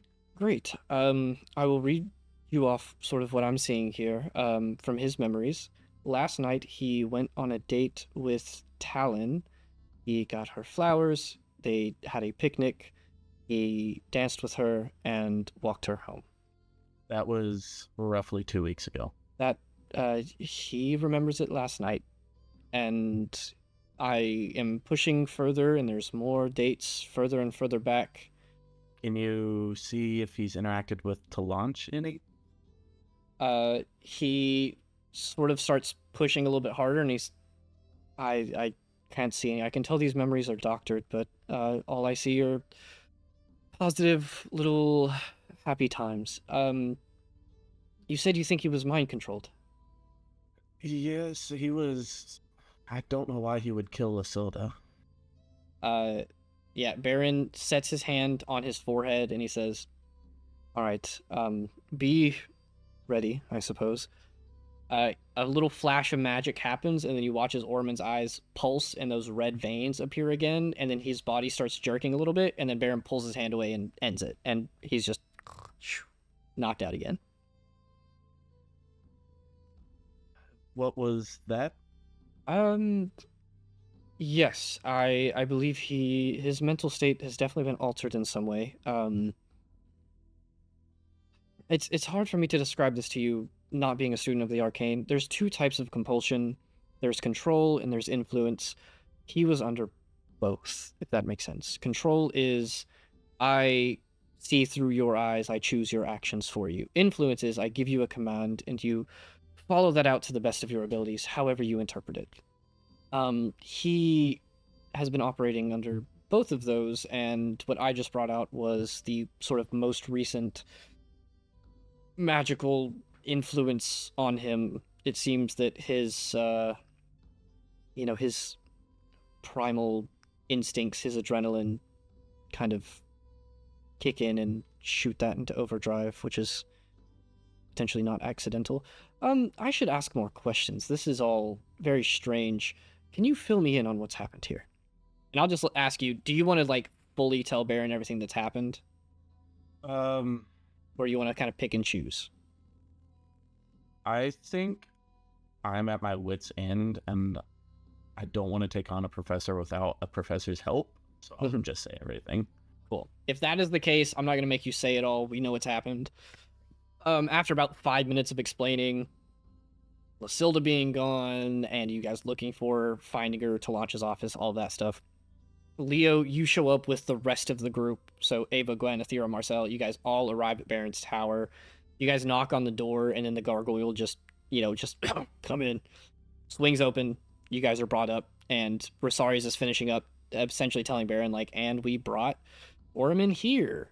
And Echo's just sitting there this whole time, just kind of dumbfounded and, crossing her arms. And she's like, that's the first I really heard about how we got there. To give my piece, to let you guys know, I trust Professor Baron, and the rest of you kind of saved me, so I guess I don't have a choice. Rosari's asked me to investigate Reggio because of the disappearance of Lucilda, and Professor Baron, I feel like I don't need to remind you of the reason I would happily jump on the opportunity. I was sort of investigating Reggio when his roommate Orman spotted me. I didn't think anything of it. I continued about my day, and then, just a little bit later, he shows up, and, knocks me out from behind, as far as I know. And then I woke up there. So are we again about that? It's fine. I mean, it's not like you did it intentionally. So Baron's sitting there looking, and he says, right, so from my understanding, you guys are saying that Professor Tilanche may be connected to these in some way. I mean, it is through her office. I doubt something in her office would go under her nose. It only makes sense. Yeah. I don't... Marcel, yes, you don't have to raise your hand. Oh, sorry, we're in school setting. If this is, if she gets, arrested or whatever, does that mean I get, no homework and I get an A for the rest of the class? I do not Ask know. for a friend. Sure. I will say that if anything happens to one of your professors, an interim will step in, the curriculum will be continued, but you will be at least guaranteed to pass until we find a new professor. All right. Good to know. So... I'll tell my friend about this, too. You do that. I'm sure Talon would love to hear about the easy way she can pass. So, I'm at a loss. I, as a professor, have no authority over the other professors, but I'm willing to offer my aid in whatever realm I can. I can speak to Tilanche. I can investigate things for myself. Orman? I would like to. I don't know how to say this, but the sort of stitching of memories that I'm detecting here is a little bit, it's rare that I say this, beyond my control. It's not Please something. tell me we don't have to go to Loomis. No, Loomis, oh gosh. Might I make it clear, with no other wizards in the room save Cilia, and she will forgive this. Loomis, as bright as he is, still has a couple things to learn. Like what? Well, Marcel, I'm sure you've started learning about the different categorizations of spells, the different levels of skill that they take. If we were to put that on a numerical scale, I would say he is capable of about the 7th prestige of spell, that 7th skill level, and I am a step or two above him. But where's the staircase? You ask the most philosophical questions, and I cannot determine if they are serious or empty. They are very questionable indeed. I ask myself that the same thing. His mind is truly enigma. So, with that being said, what can I do to help? This is something that you guys have been working on much longer than I've known about it, so myself and I'm assuming Cilia are willing to help.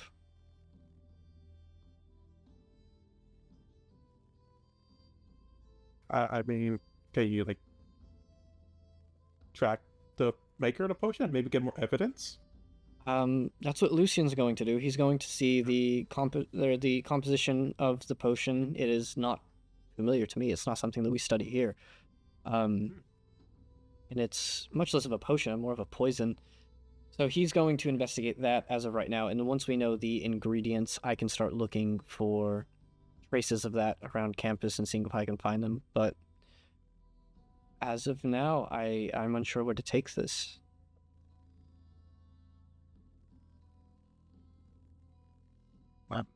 Do you know where we should keep Orman? That's a good question. Leave him. Keep looking him around, but I'm kind of tired. Leave him here with me. If he wakes up, I have every capability of preventing him from harming others or himself. And until he gets back to his normal state, I say we leave him. He should be waking up sometime soon. I can probably wake him up, not by force, but by coercion, if I need. How long do you think he's going to be mind controlled? We won't know until he wakes up. He could wake up completely unaffected and unaware of it. He could wake up completely under control. It's hard to tell while he's asleep. All right. Hey, Theo. Can I be there when he wakes up? What? If you'd like to stay here, that is fine. I would. Sure. Do you still have that piece of wood? Did you want to show it to him, or are you gonna save that for something? No. Sure. I don't have it. I left it in my room. Well, okay. Show him another time, then it's fine. Professor, I brought back a piece of the ruin that we found on the floor. Did you see that? Would it help? I could certainly tell you what the sigil is made of, and that often determines its purpose, such as defensive wards are often made with certain jewels or certain ingredients, but, ritualistic or evoker type sigils often have different components. Okay. I'll bring it sometime soon for you to look at. Sure. Well, it seems like Leo would like to stay here with Orman. If the rest of you have other things to do, I will keep an eye on him and await an update, I suppose.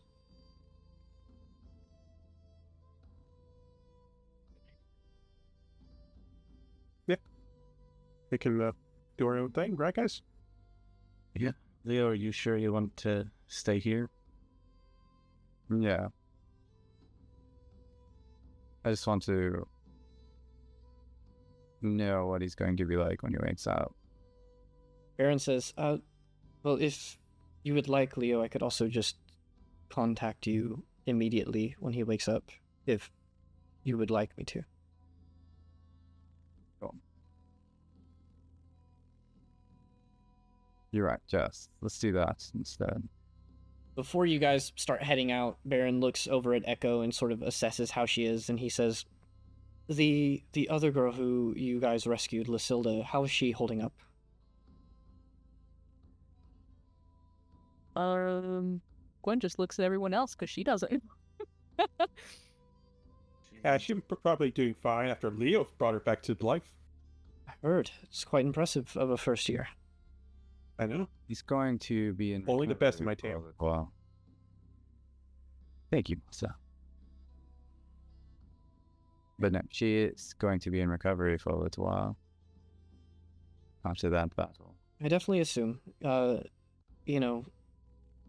Surviving lethal blows is one thing, but dying and coming back is something that takes a toll on someone, both in the physical sense and the non-physical. She's going to be okay, though. She seems strong. Sure.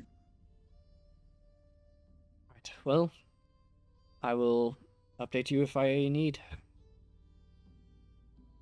All right. Thank you for everything. Echo's the first one to say, all right, I'm going to get some food. I'm starving. And she starts walking out. Sounds like a plan, guys. Let's meet up at the cafeteria. Yeah. Sounds good. Leo's gonna go find Hildegard Absolutely. and just update her on shit. Sure. I'll say you find Hildegard. She like runs and hugs you. She hasn't seen you in a couple of days, at least for any extended period of time. And she's like, give me the update on everything. What have you guys been doing? How'd the mission go? Everything. And I update her on everything. All right, cool. You tell her like the whole story of what happened. Yeah. She is absolutely blown away. Can you roll me an insight check as you tell the story? But her mind is like boggled between Lucilda being missing, the investigation that you guys launched, investigating Reggio, finding everybody, bringing them back, like all of that happening so fast. She's like taking in so much information, she doesn't even know how to handle it. I rolled a 15. 15, cool. Out of all of her reactions, the one that sort of scares you a little bit is when you mentioned that you blocked, like, as soon as Lucilda came up, like, obviously she's concerned for Lucilda, but you notice, like, a little bit of, not jealousy or worry, but, like, almost a tiny, tiny bit of confusion on you bringing Lucilda back. Because I'll let you determine how do you tell her that, but from our perspective, over the table, Leo does not know how that happened. It's not something he was capable of before. So the way that you phrase it could definitely determine how she reacts. How do you tell her that? Like, how do you describe the new ability, I guess, that you channeled in that moment?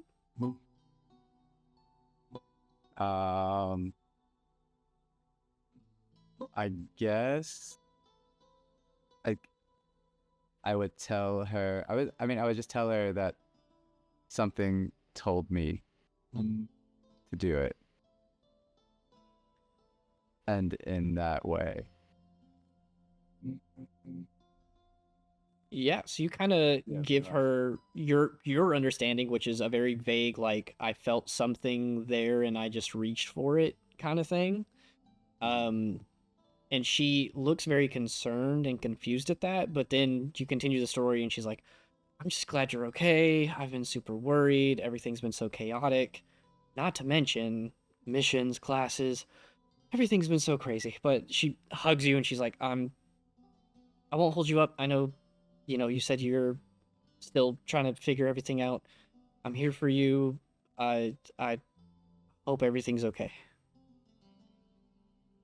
Mark. Yeah. Thank you. As she sort of leans away, she puts a hand on your cheek and she's like, "And please be safe. I'm worried for you guys. This sounds dangerous." I think we're going to be okay. I know you will. She kisses you on the cheek and pats you on the shoulder. And she's like, all right, get back to your group. I'll let you go. And then I leave. Cool. All of you guys convene at the lunch table. You got Lucilda sitting there, and she kind of has like that 40-yard stare kind of look in her eyes. She's talking to you guys, but then every sort of moment that there's a lull in the conversation, she's not being talked to or speaking at all. She kind of just seems exhausted and partially present, if that makes sense. But you guys are sitting there. I'll let you guys tell me sort of what you're talking about, what you're planning for the future, and what's going on.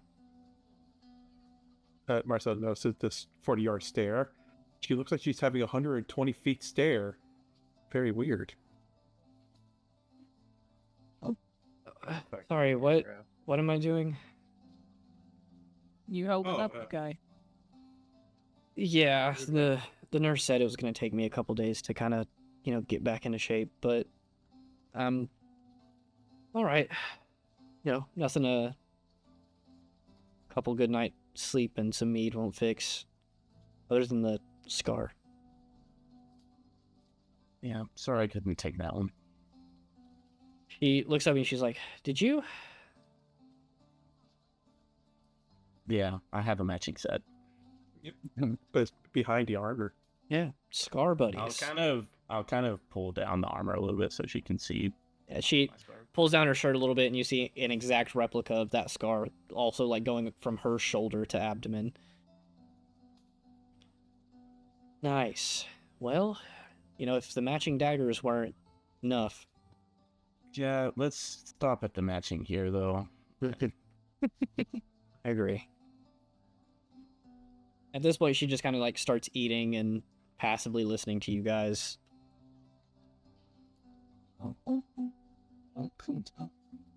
So where do we start? Gwen, did you find anything else while you were there? I assumed you probably punched a few walls or something. Yeah, I did. I went outside of the building and kind of figured out where the whole thing was. The building? Yeah. Where was it? Do you guys know where Grey Run is? Do I know where Grey Run is, TM? I will let. I know Chimera. Rosari's does. Anyone, I say Marcel can make a history check, Leo can make a history check, and Ava, you can make a history check with advantage. I could not make. I'm gonna set the DC at 14. No, Athera, have you already taken geography? With advantage? Yeah, Oh, then make a history check. Sorry. thank you. And if you got a bonus from geography, I think it's a +1 or +2. You can add that. I'm gonna set the DC 12. at 14. Fuck. Leo, you know it's not in Wisteria. You know it's in Timera, but you're not sure where. I got a 13. 13, same thing. You know it's not in Wisteria. It's in Timera. You're not sure where. It's in With Time Warner. advantage, I got 14. Nice. Athera? Yeah, I got an 8. It's in Time Warner too, right, Athera? I thought it was in Wisteria. Ava, you and Rosaris are the only ones who know to catch everybody up. I know I told you guys earlier, but Timera is a pretty big place. It's got, 1, 2, 3, 4, 5, 6, 7 large like kingdom regions. And Plasar is the one furthest to the west, way out there, up by these like deserts and mountains and stuff like that, near the coast. Grey Run is just one of the cities close to it. Ooh, but what's here? What's where? No, Styria. That's Wisteria, yeah. Yeah. Ooh, nice. Anyways, I saw this like giant sandstone kingdom, miles wide. Professor Ranth and I think it's Plasar, and there's this village outside of Plasar called Grey Run, and that's where the building was that we were. Is that kingdom completely abandoned and a little destroyed? Yeah, looks like it. It's Plasar. Okay. I did Have you- tell Professor Ranth, by the way, just to put it out there. So, she's near Plasar. Explains why she took Lysilda, I guess.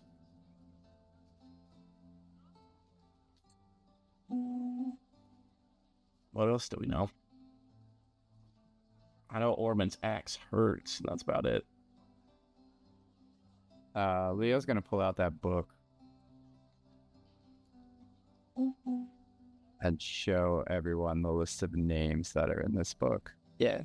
And then he's gonna show Lysilda that our names are in it. Just to recap on that, Leo, you and Lysilda start like thumbing through it, and you guys, a couple of the names sound really familiar, especially the more recent, like the later you get in the book. But she looks at it and she's like, okay, what I don't understand is if my name was in the book and I got taken, Leo's name is in the book and he didn't get taken, why did Echo get taken at all? She got involved. That was Yeah. my bad. I guess.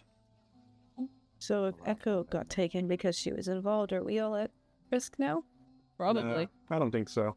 I think we're safe.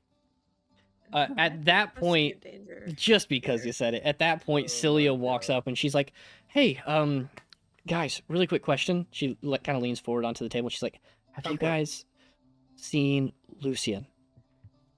No. Well, Doing the thing No. with the... he He's always he was never- he I was haven't seen it for months. It's like Probably just that. at the library. well he was This is normal. he was This is doing the normal. thing with the potion. He was supposed to be in one of the labs in North Tower. I went to check. He's not there. The door's unlocked. Was the Right, stuff now still Lucian's there, Wait. or- I mean, did you say North Tower? yes. Oh Yeah. no! Is that Isn't where that- Tilanche's office is? I Yeah, think all it of is, the- isn't it? All of the arcane stuff happens in the North Yeah, Tower. all of the arcane stuff happened where we just fought an upperclassman. I'm and gonna- went back there. I'm gonna like stand up and be like, all right, let's go, and just start walking. Yeah, pretty much. For someone with high intelligence, he's pretty stupid. He's like a noodle. Someone would slap him. He Yeah, can't y'all stand are it. y'all Yeah. wizards You'd know fly book away in the knowledge, wind. but y'all don't know practical danger sense knowledge at all. That's you called might need to wisdom. come to the west. Yeah, Wait, it's at some point. it's not our forte. I understand. Come on, are we going? I'll help. Yes. Yeah. Let's Let's go. go Honestly, now. please see it. You guys start heading out, I guess. Who's sort of leading the way? I think Athera, you said you were going first, but who is like Yeah. taking hold here? Marcel, did I go to this place? Okay. I'll still be in the Listen! front, and if Marcel is running, I'll run after him. Stop. But Lucy, I mean, Marcel will also be like screaming out the name Lucy and Be qu- like really you loud. don't have to tell everybody where we're going. It's important. I don't member think of our he can hear you. If he's in danger, I don't think he's here. Cool. With that being said, you guys head up to the North Tower. You get up. Where do we go? I think Athera and Marcel are leading the way, so y'all make that call. Phileas, But there, turn to Taylor. a dog and smell his tracks. What are you talking about?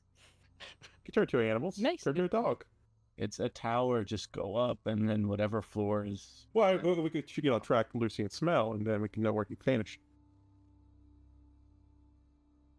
I'm actually gonna turn into the Leonix instead, hell yeah. and see if I can smell Lucian. Big old cat-like figure. Leonix has advantage on. Before you turn, I think the Leonix, you can correct me if the stat block I made is different. I think it has advantage on sight. Does it have advantage on smell? For my purposes, yes. I have no idea. I just know it had good perception. Yeah, and if its perception is better than yours, you can use that. But I think to get advantage, you might have to pick a different animal. I want to say that one might be sight, maybe hearing. I could be wrong. I am known to be wrong about my own game. Yes. Also, we took a long rest, right? Yes, all of you guys can take the effects of a long rest, by the way. Okay, good. Do you want me to look it up? Are you finding it? on here? I'll have to tweak that. It might be at like a different stage that it gets It that. might be. Yeah. With that being said, do you want to just turn into like a dog or something or a wolf? I keep wanting to use this form. I know it's It gives just me no options. one of these days. One of these days. Yeah, I'll just turn into just a like regular wolf. Sure. With that, smell. I'll let you give me a perception check with advantage, My stat or the wolf? whichever is higher. Oh, I mean, it's probably mine. Probably. I did check it though. The writing for the D&D rule, I think, states that when in the form you retain your wisdom, intelligence, and charisma, but if one of their modifiers is higher than yours, you can take it. I still rolled low with advantage, so I'm only at a 10. Then you start sniffing around, and there's so many different smells in here. The magical components and alchemy ingredients start like filling in your nose, and it burns a little bit. It's really hard to pinpoint it. But you know Lucian. You're in a party with him. You can at least tell what floor or floors he's been on. The first thing is he was on the second floor, which is where a couple of these labs might be. And you can also smell that he's been on the third floor, which is where Tilanche's office is. Well, we were there yesterday. I'm just gonna go to the third floor, like as if I had smelled and was like, oh yeah, this is where he went. Go, dear wolf, go! Yeah, I mean, you guys go up to the third floor. It's the weekend still. I think today is technically Sunday. All the doors are closed. Not really anybody around. Lucian was probably the only person in this building. Or so he thought. I'll shift back and be like, this building is so full of other smells and chemicals, and I don't even know what else they're using. And I'm gonna like sneeze. I know he was in here. He could possibly since yesterday. I mean, he was obviously downstairs too, but he would have been downstairs anyways. I think it's a safer bet to check this. Yeah. So we're gonna go check it. Is there any evidence that the room has been disturbed since we were like, other than like if he would have been in a fight or if somebody was dragging him towards the travel thing? The lab? No, I thought we were in Tilanche's office. All right, did you guys go to Tilanche's office? Oh yeah, that's what we're. Okay. Is the door magically locked again? No, I was going to say, you guys go and you turn the door handle and it's unlocked, but then you walk in and you see like a key in the lock that it's supposed to be using. But obviously you guys know that those locks are more for show than they are for practical purposes. They can be locked with magic. But there's a key in it. Door's unlocked though.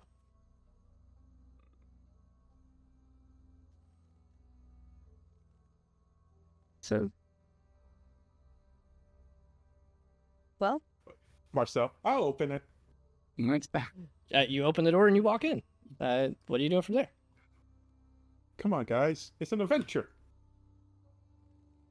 Well, we look at the portal. What are you looking for? Y'all give me some guidance here. What are we doing? does it look like it's been used Maybe it's recently, disturbed. or if someone's been like basically manhandled through the room or something like that? Give me an investigation check. I'm looking at the Also look. Yeah. I will say I will let 2 people give me investigation checks or 1 person with advantage to keep it. I got a nat 20 for investigation. Oh well, shit. A nat 20. You start looking around and you immediately. Lucian. He's here. No. You start looking and you notice that like very small things appear that they've been like bumped. Like the chair is just askew. A part of the desk, like someone probably hit the corner and like the feather fell out of the like ink part. Yeah, the quill fell out of the ink. Very small things like that. There's like a piece of paper that was in a neat little stack and it's been like blown past and it fell off onto the desk. So very small things tell you that people have been through here. And on a nat 20, I'll even tell you, it seems almost careless. Like these are like if someone was walking through here and very clumsy, that is what would have happened. This place is too clumsy. The place is clumsy? Yes, too clumsy. Think about it. Lucian was here, right? Why would it be this messy? Like, look at that paper right there. Look at the quill. You think Lucian would just drop a quill? Or just not pick it up? Anyone could drop it. Do you think he was not Lucian. dragged to the portal? Celia raises her hand. She's like, not Lucian. Yeah, see? Come on, guys. Don't you know your own party? I know you. Okay. So say he has been dragged through here. So he's in the portal. Should we go check the room again? Yes. Cecilia, can you set up the portal for us? Absolutely. Do you guys want me to send you through? I can stay on watch if you'd like. You get Professor Barron as well. Let him know. I'll send him a message. Yeah, you guys get ready. She starts preparing the ingredients. She can send 3 at a time. 3 of you pick who's going. I'll go first. I need to sit my friend. I'll go with Marcel this time. All right, Leo, Athera, Marcel. You guys get on the teleporter. Celia drops the ingredients in. Poof. You guys gone back to the weird looking house that you guys went to yesterday. Immediately after that, Ava, Gwen, Rosaris, you guys line up on the teleportation circle. Celia sends you through, and we immediately switch.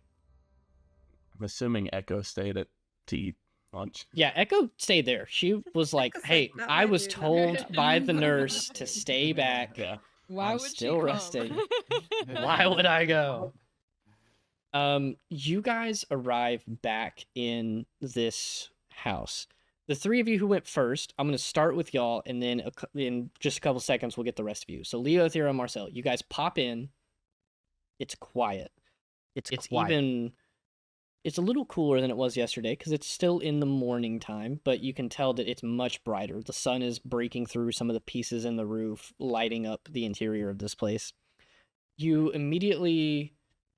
It's quiet. In this, dusty, sandy house, it fills your senses, and you hear movement off in that back room again, just kind of out of eyesight. And I will move you guys...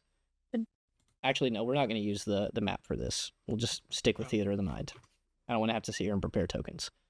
It's quiet. But you hear off in that back room, across from you, some movement. The doors are both like partially set up where they're kind of leaning on each other, almost like a teepee, so they don't really cover anything, but they're like back where they're supposed to be, just in the wrong direction. You hear some movement back there, some like mumbling, but as of right now, it doesn't seem like that. It's quiet. Is back there knows you're here. It's quiet. It's quiet.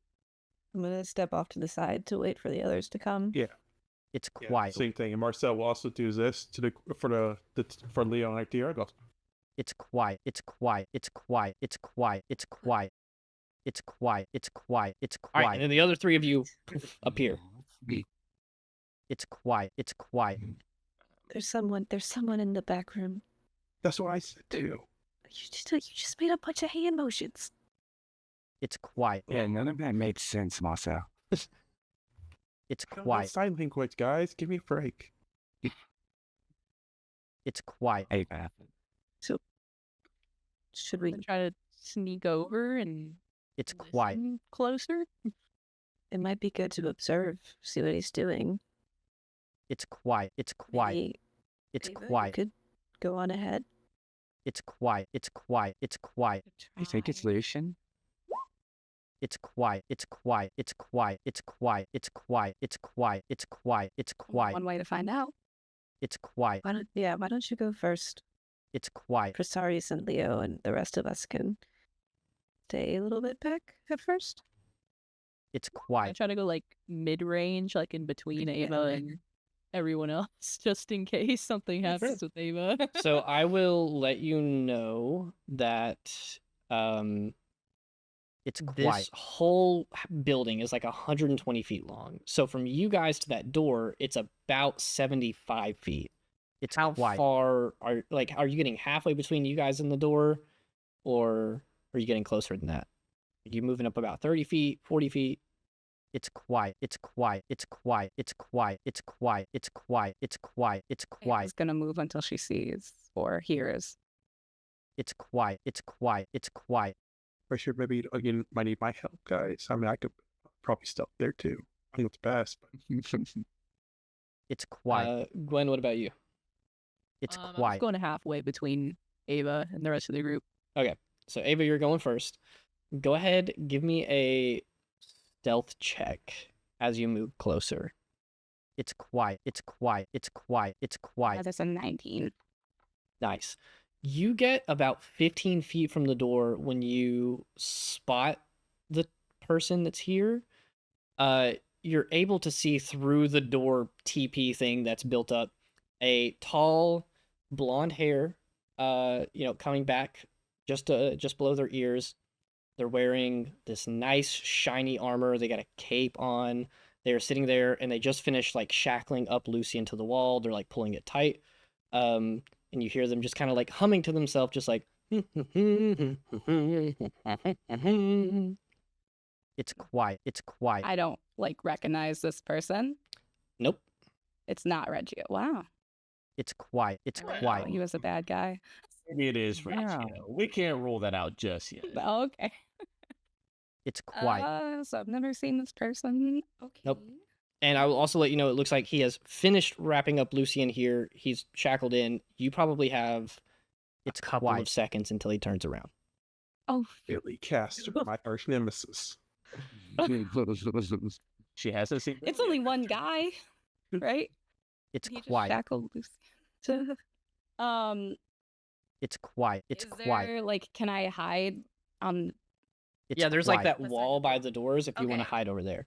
Yeah, can I do that? Because then yeah. if he tries anything, I can. Ava moves over. You hide on the wall next to the door. Gwen, you are left fully in line of sight of the door. I'm so sorry. There are those two pillars you could hide behind. And then the rest of the group, if you guys are standing out on the teleporter, you are like straight in line of sight of that door. I'll hide behind a pillar, but also with like my bow. Long Drawn, ball. Like, yeah, my balls. My ball, like, drawn. Gwen and her balls. It's quiet. Yeah, for sure. You pull out your bow very quietly. The rest of you, what are you four doing? Especially if you put your armor back on, you're not quiet.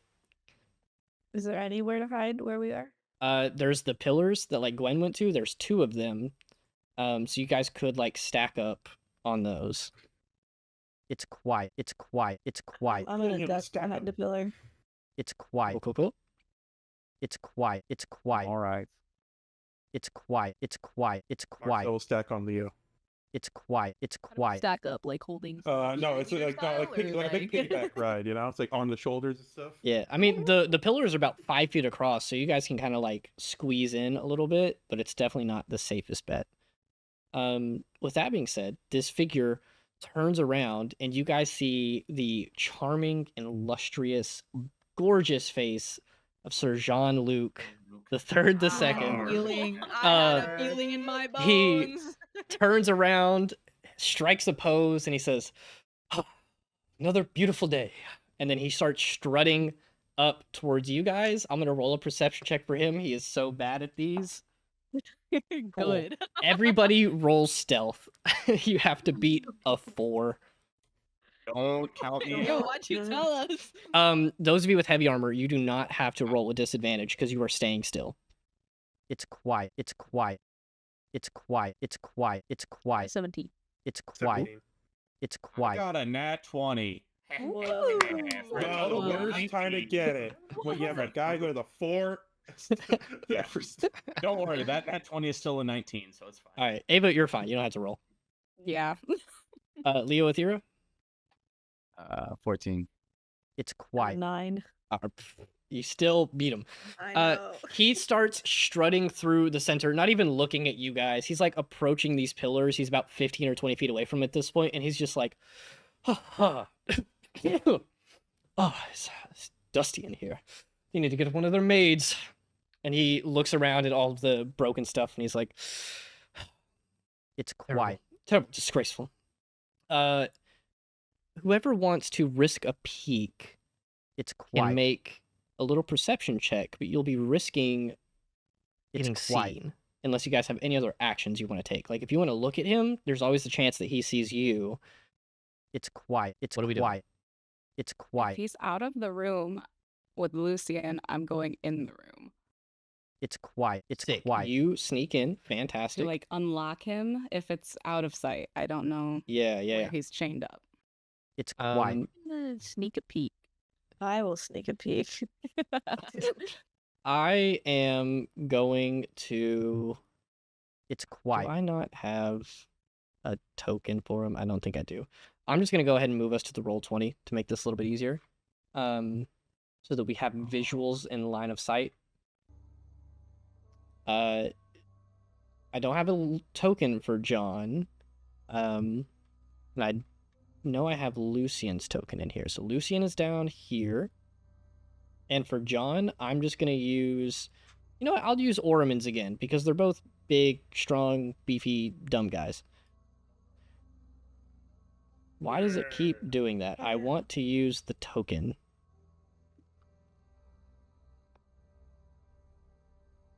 I remember when me and Orman first met.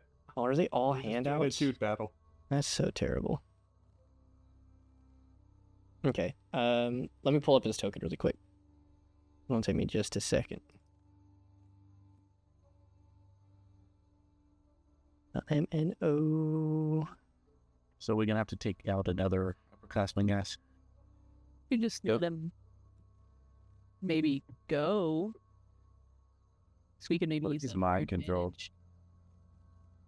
All right, so you guys are stacked up, kind of like this. We got Ava down here. We got Gwen off to the side. We got Leo on the right. We got Marcel over here, and Rosari's. However, you guys want to stack up. I forgot who said who they were going with, so you guys can sort of rearrange around those pillars.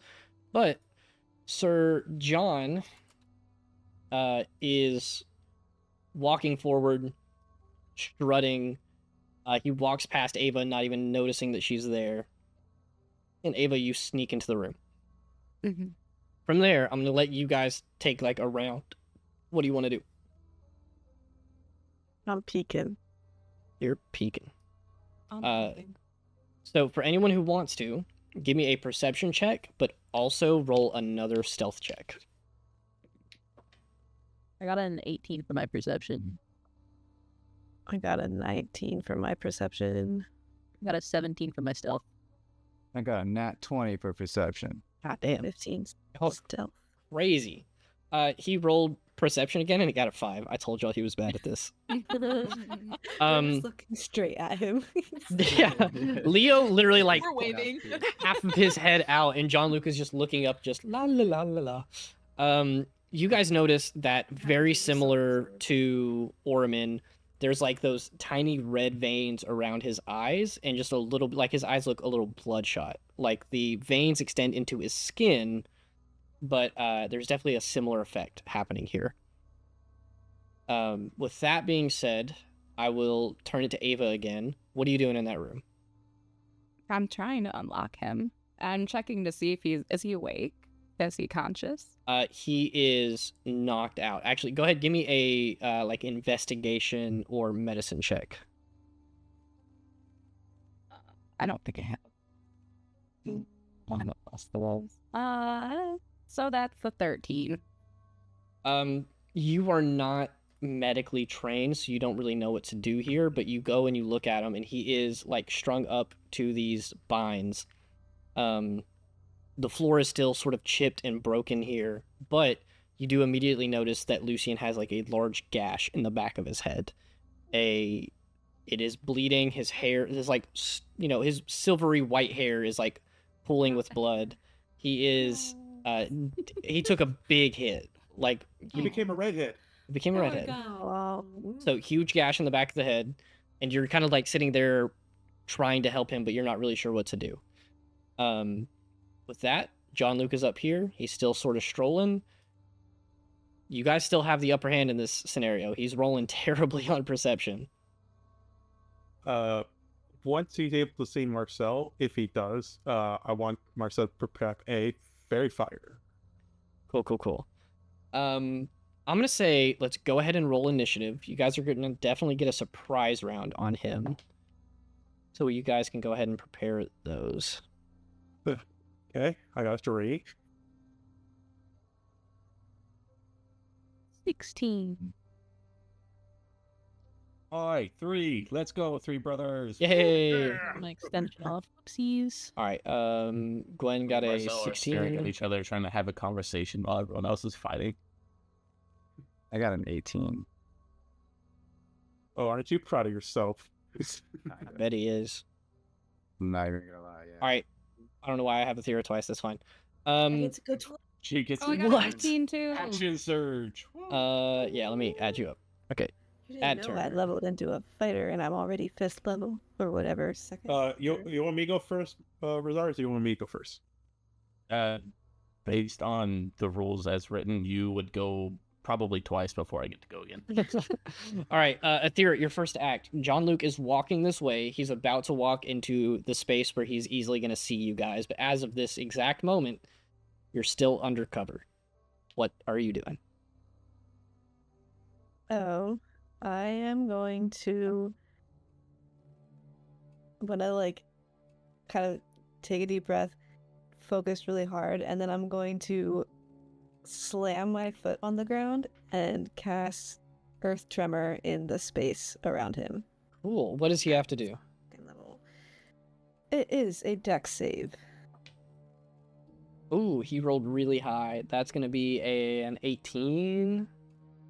Or no, ooh, sorry. That's a 22. I forgot paladins get crazy bonuses to their saves. Well, then never mind. Wait, let me see if there's anything even if he saves.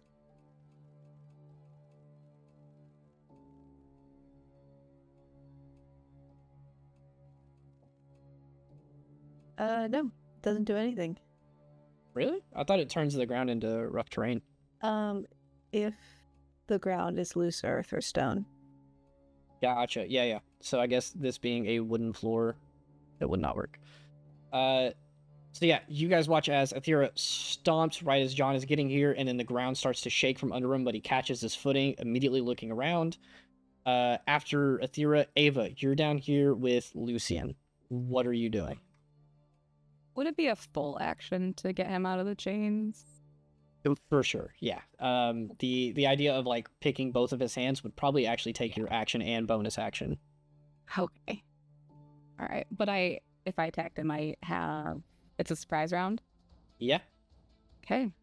Well, then I'm gonna get up here and shoot him with a bow.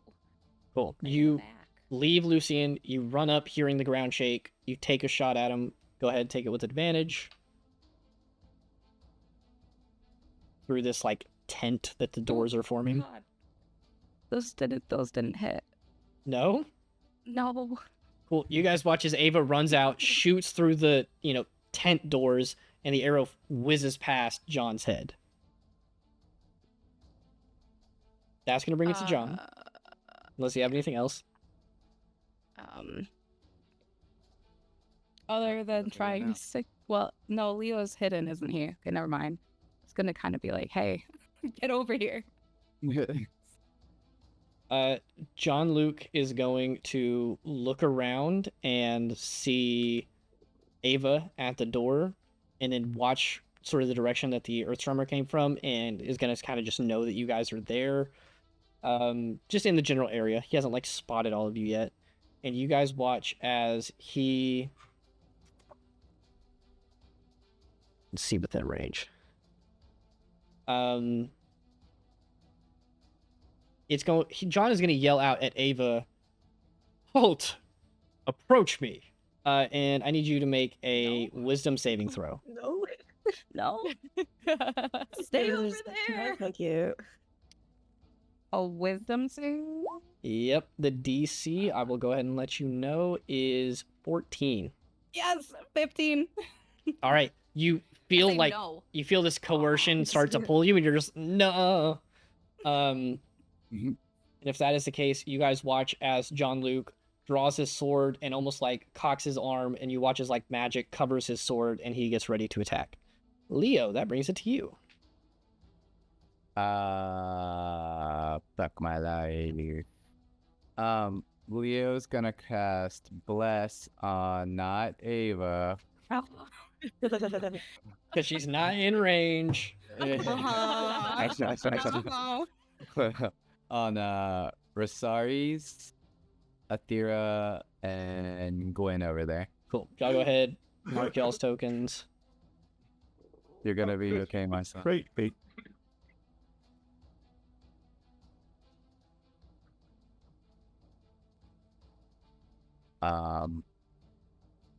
Fuck. I don't want to. I'm just gonna stay for right now. I'm not gonna hold anything, so that's it right now. Cool. If that is the case, Gwen, that is you. Do we have it where like Hunter's Mark requires my concentration or not? I forgot. Nope. It is no longer concentration for you, because I can mess with the game. Because it's dumb. Yeah. So on surprise round, I can use bonus action and regular action? Yeah, you can use both. You get like a Okay, full turn. Just double checking. Mhm. I want to put Hunter's Mark on him, and I also want to try Ensnaring Strike. Go right ahead. I'm gonna add a little token for Hunter's Mark here. I'm gonna make it blue because you're blue. Now that one's a strength saving throw.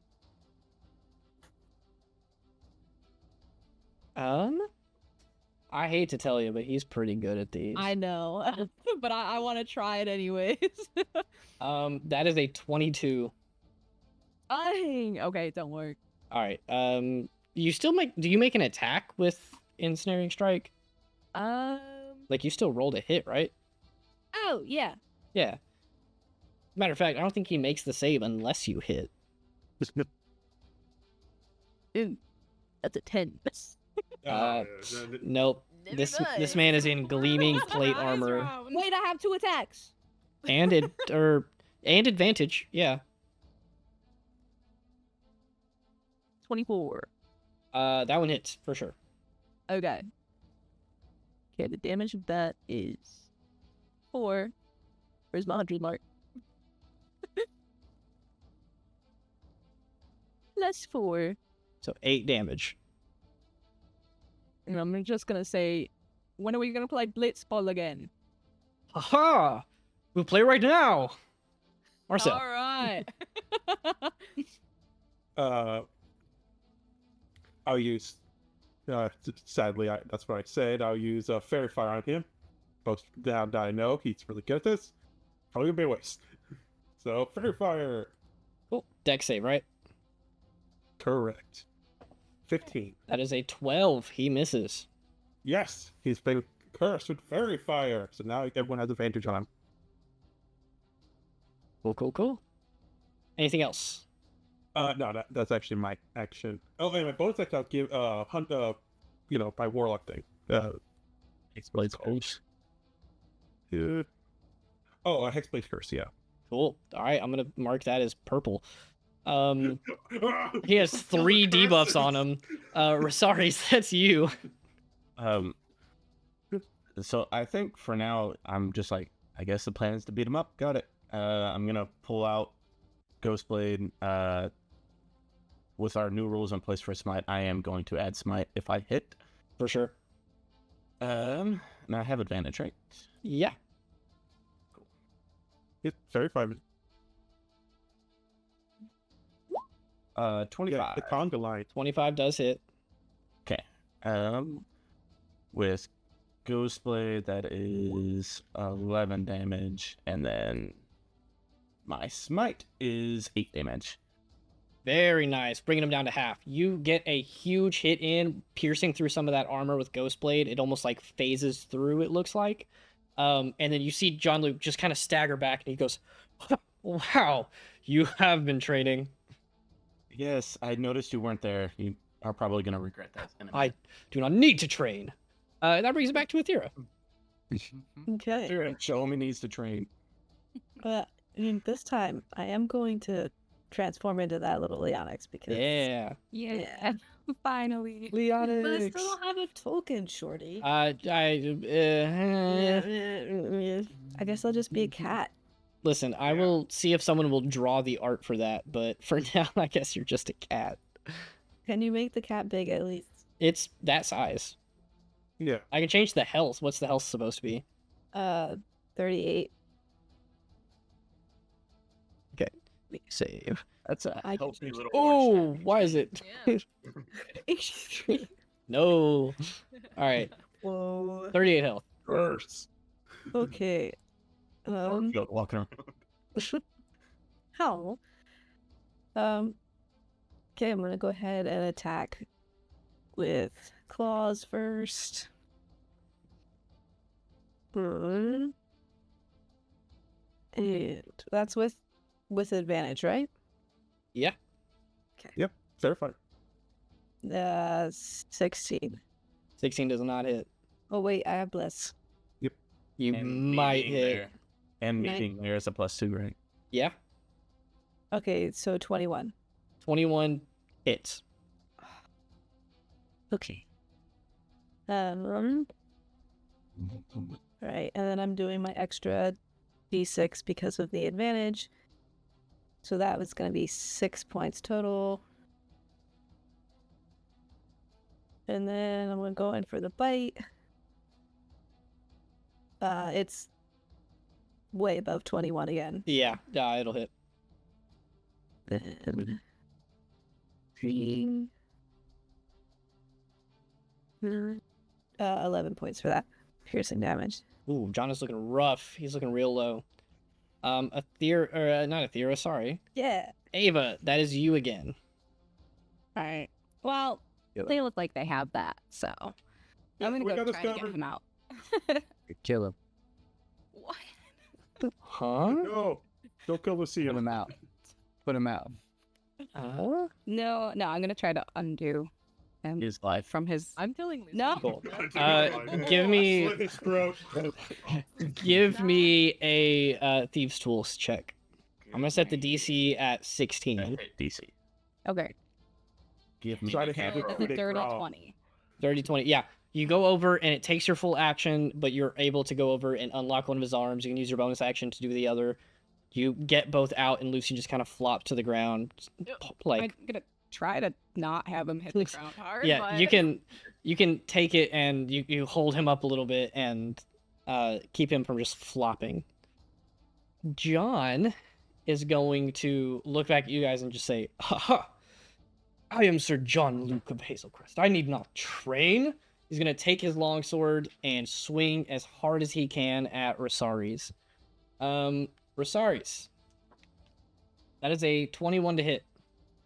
Yeah. Okay, he's gonna deal. I need a lot more d8s than this. I don't like that. Oh. He is. No, Yeah. why is it always you? Yeah. I smited him. It's only fair. Hey.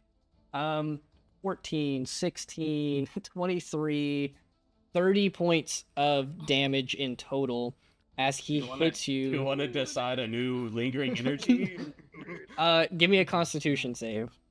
I had to do a Constitution save before I made the last attack. Oh yeah, that's right. I completely forgot.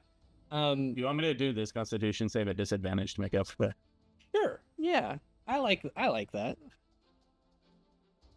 We'll count it as me cheating, so I get penalized. Constitution save? Yeah. Oh, that's not good. That's a 4. A 4. I'm gonna give you two different options. One, as he swings, you can either attempt to block it with your shield and take the hit to the arm, or two, as he swings, you can turn into it the other way and let it hit your like shoulder and your back right there, trying to like block it with your armor. Healed?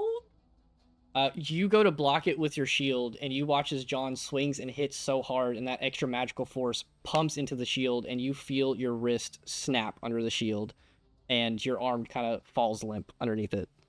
And 30 points of damage, which is way more than half your health, it breaks your arm. Okay. So reduce your armor class by 2. And your arm's broken until you get healed. Leo! That's oh wait, he gets a second attack. I should have remembered I that. didn't want to say it, but he does. He is higher than 5th level. He's gonna take another, and he's just gonna try to knock you out. That is a 13 to hit. No. Cool. I want you to tell me, your arm just broke, your shield's down. How do you stop this attack? He hit you once super hard, and the second time he was just trying to like wrap it up. I think he's like trying to take it just slow and go for the kill. So I just kind of lock swords with him, and I say, "This is the result of training. Go Yeah. again." You lock swords with him, and you guys are sitting there, and he has like the biggest grin on his face, his eyes, flashing red, those veins slowly spreading across his skin. That'll bring it to Leo. Hey, Leo, can you help him out for a bit? Yeah. Leo. Leo. Help me. I already sounded cool, but I really need your help.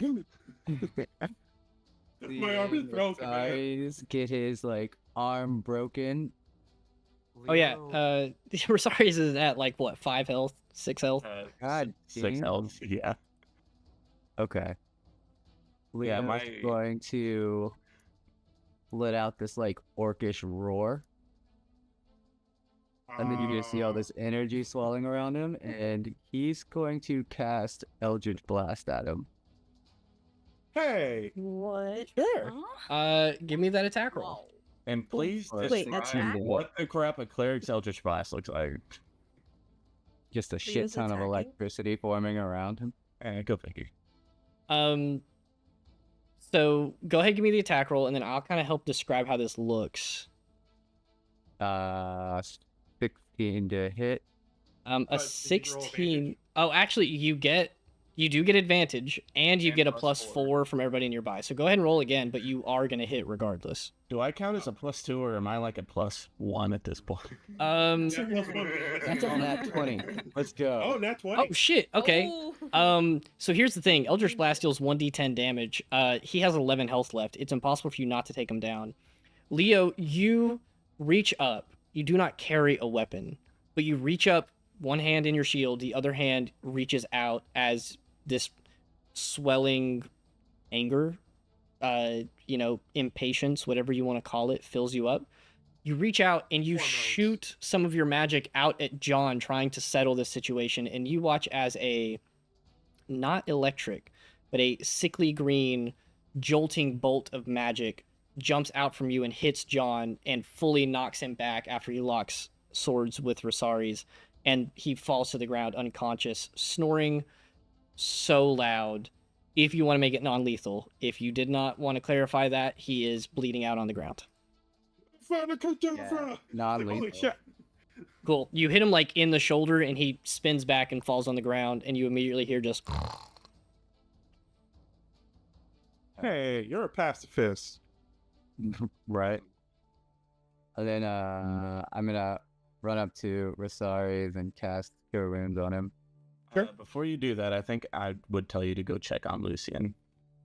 before you guys can really accomplish anything, Leo, you start to move towards Rosaries. All of you are in this little area right here. Professor Amaria Tilanche teleports into the room, into the circle, looks around and sees all of you. Her makeup is like runny. She is very clearly distressed and disheveled.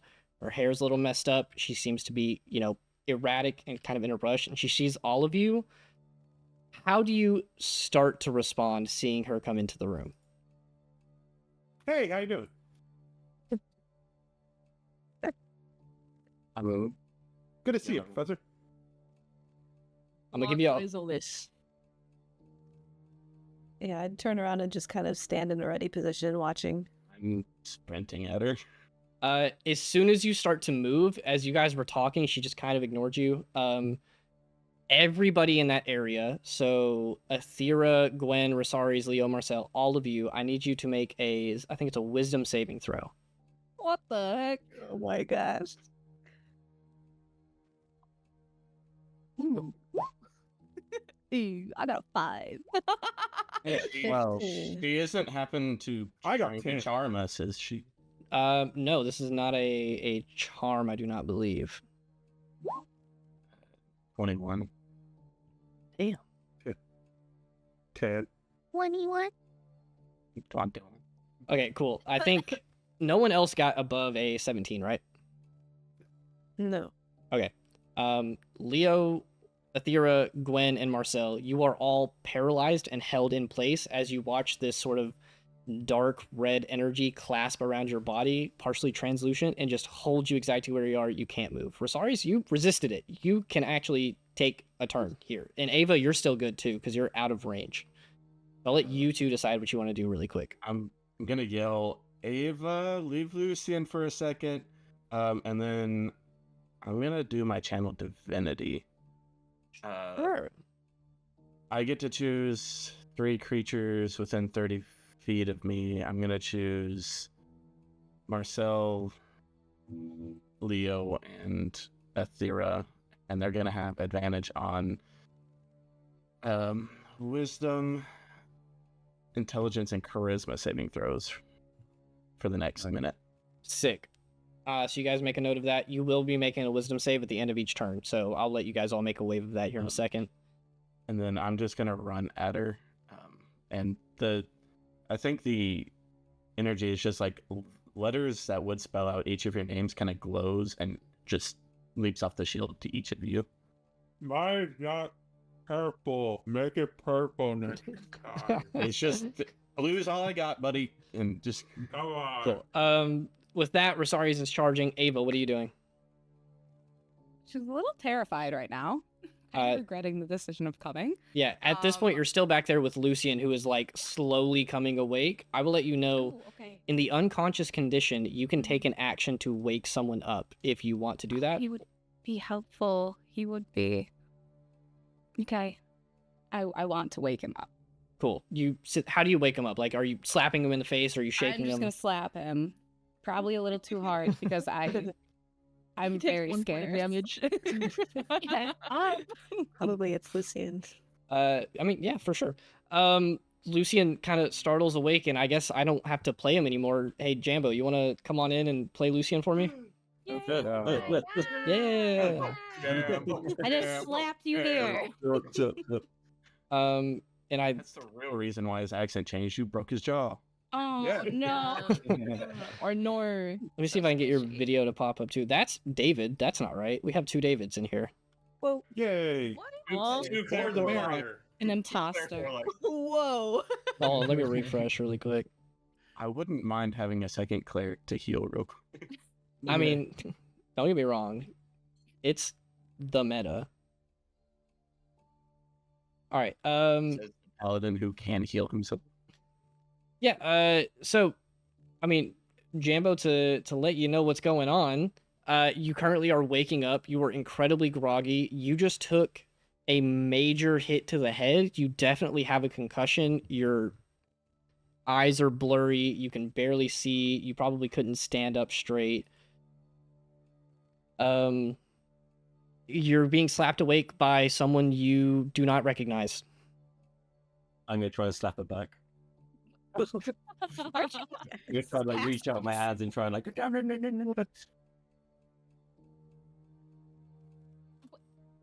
are you doing? Where am I? Where am I? What's going on? With I really that, don't have time for this. Yeah. Go down like 6 seconds, guys. you guys start talking, and then action continues. Rosaris, you're charging to launch. She gets to go first. She's holding concentration on that hold person on everybody else. She sees you coming, and she is going to reach out in front of her and drop. I think she has 3 Eldritch Blasts that are going to hit you, if I'm correct. So I'm going to go ahead and roll attacks for all of those.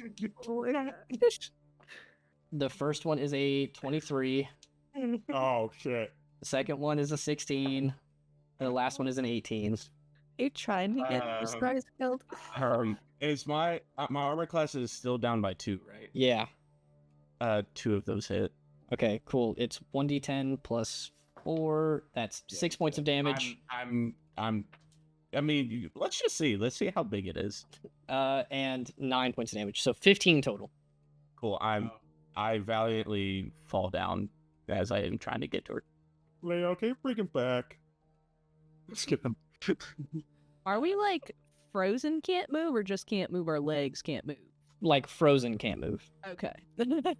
Yeah, fully but- paralyzed. But Rosariza is down for the count. Cool. Rosari starts charging to launch. She reaches forward, and these blasts of this like dark red energy, same thing that's covering you guys, hits him in the chest and knocks him back.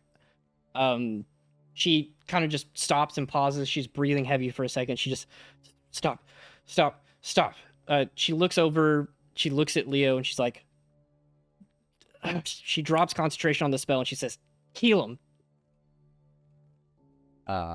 Yeah, Leo's gonna immediately heal Rosars. Cool. Go ahead. Go ahead and roll healing for that. Word. I roll another.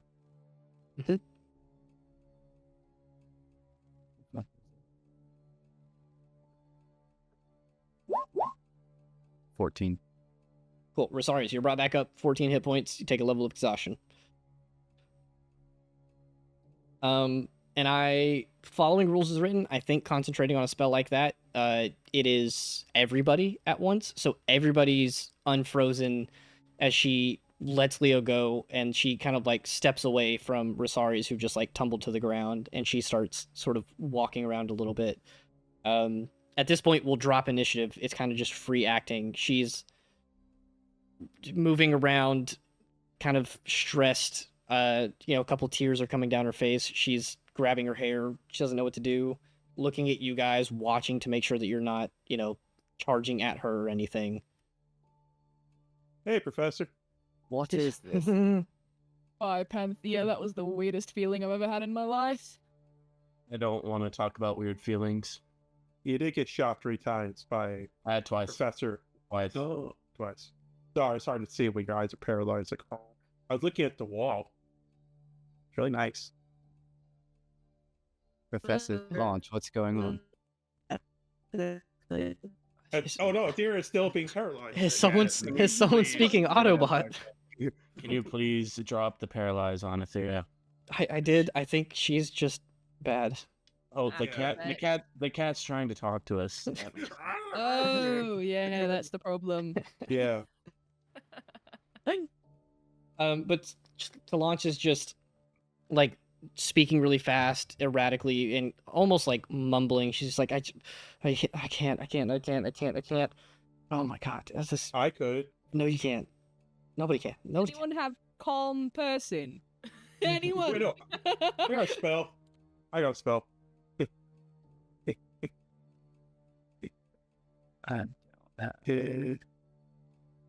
No, sadly, I can't use this. But yeah. Actually, no, I can't. What are you talking about? Someone needs to go slap her. It doesn't work out well. They slap you back. So I'm just gonna say the name Corteus and see how she responds. She immediately like whips her head to you, locks eyes with you, and she again incredibly stressed. Is just like, that's just oh god. Oh. All of them. Okay, what do you all know? Obviously you're here. Obviously I know you were here.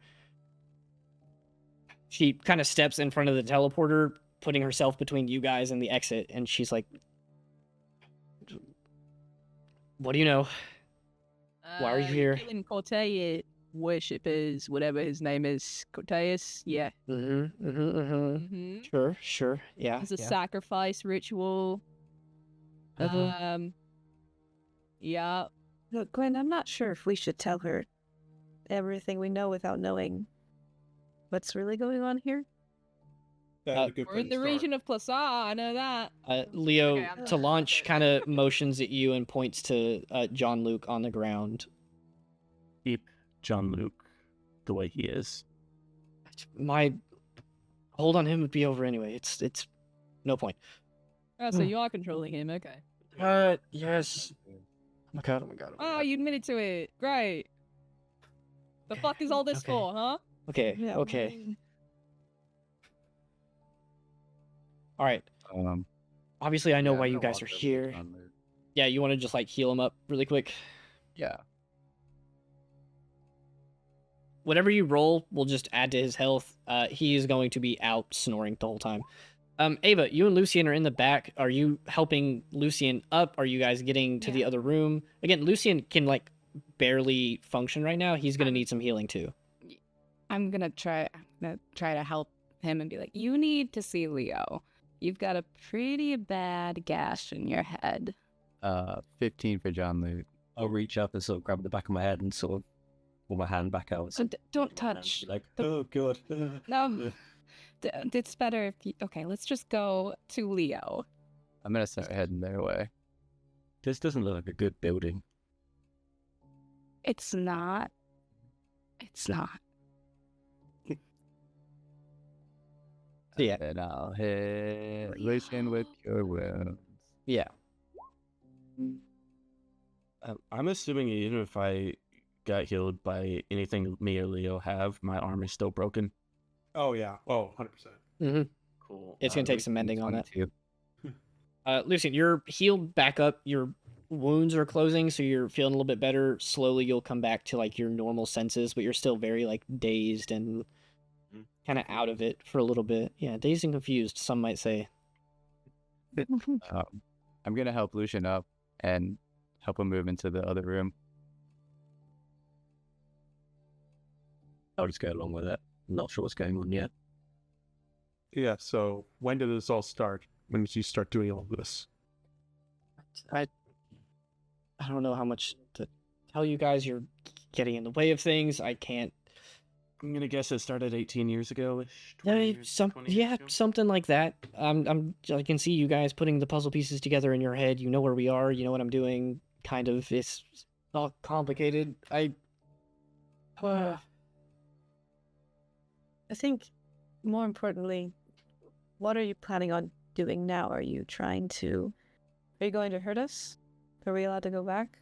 All right, she did kill one of us. I know, but so it's I just would acting think like... Hey, I went down. I did not die. I'm not Yeah. talking about you. That's right. I went down too many times. I forgot about withholding. Yeah. What? Maybe you should also check a head injury. Maybe I did hit on the way down. Yeah. well, Why I are you mean, targeting the Church of Cortez. it is a little too complicated for me to tell you. Talking to a bunch of students about this is not the best idea. Then teach us, Professor. I don't think you Wow, have funny. options right now. I guess I don't. Okay, listen. I think Lucia will walk up at this point. How close are you getting to Tilanche? Are you just going into the room, or are you walking like up to her?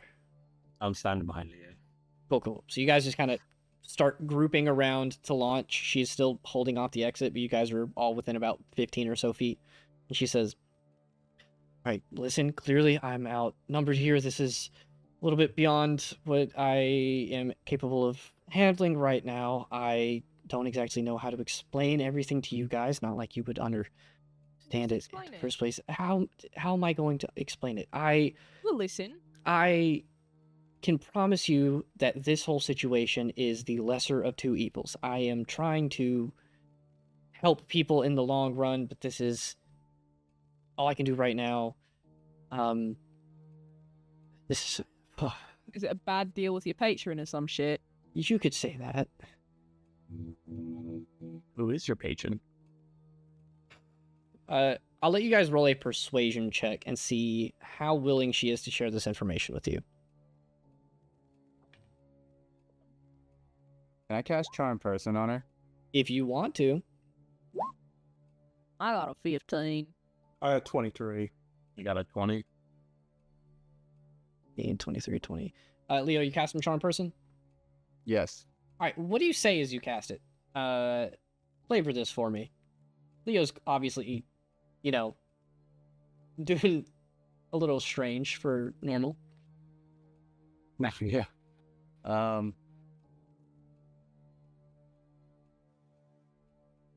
used my spell once, and now he's already copying that? Come on, Leo. I'm going to say That was weird. maybe there is a chance that we can all help each other. Yeah. Your words sort of slathered with honey cross her ears. She gets a 20 to save. And she feels that sort of wash over her, and she closes her eyes in resistance. She says, "Do not give me any reason to retaliate. You two." And she motions towards Leo and Rosari. She says, "You, divine casters, you know how to do these things. Do you have any... If you want me to give you the truth, don't charm me to do it. It's do you have any truth spells or anything of those lines?" Yes. I have Zone of Truth. I will willingly accept it and tell you what's going on. Just so you guys know, I'm not trying to deceive you or lie to you.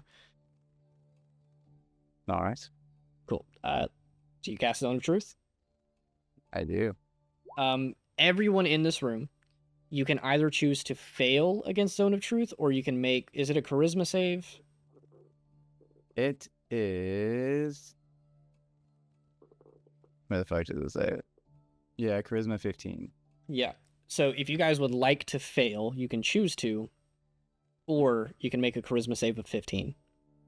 Now I'm going to say that you guys don't even have to announce it. As we're talking, I'll just let you make it take effect. The three I What you got to chose. lie about, bro? Thought we was homies. The three I chose. This do is have 2 advantage. fingers up. Take that, Leo. Do what, Zach? The three I chose do have advantage on it, being in charisma. That is true. So if you guys want to make that save, you'll have advantage. But you watch as Tilanche, some magic washes over her, and then Leo, you can feel your spell sort of take hold. And I guess since you guys already rolled, instead of talking about who passed the save, who chose to fail or failed to save? What's your DC? Leo.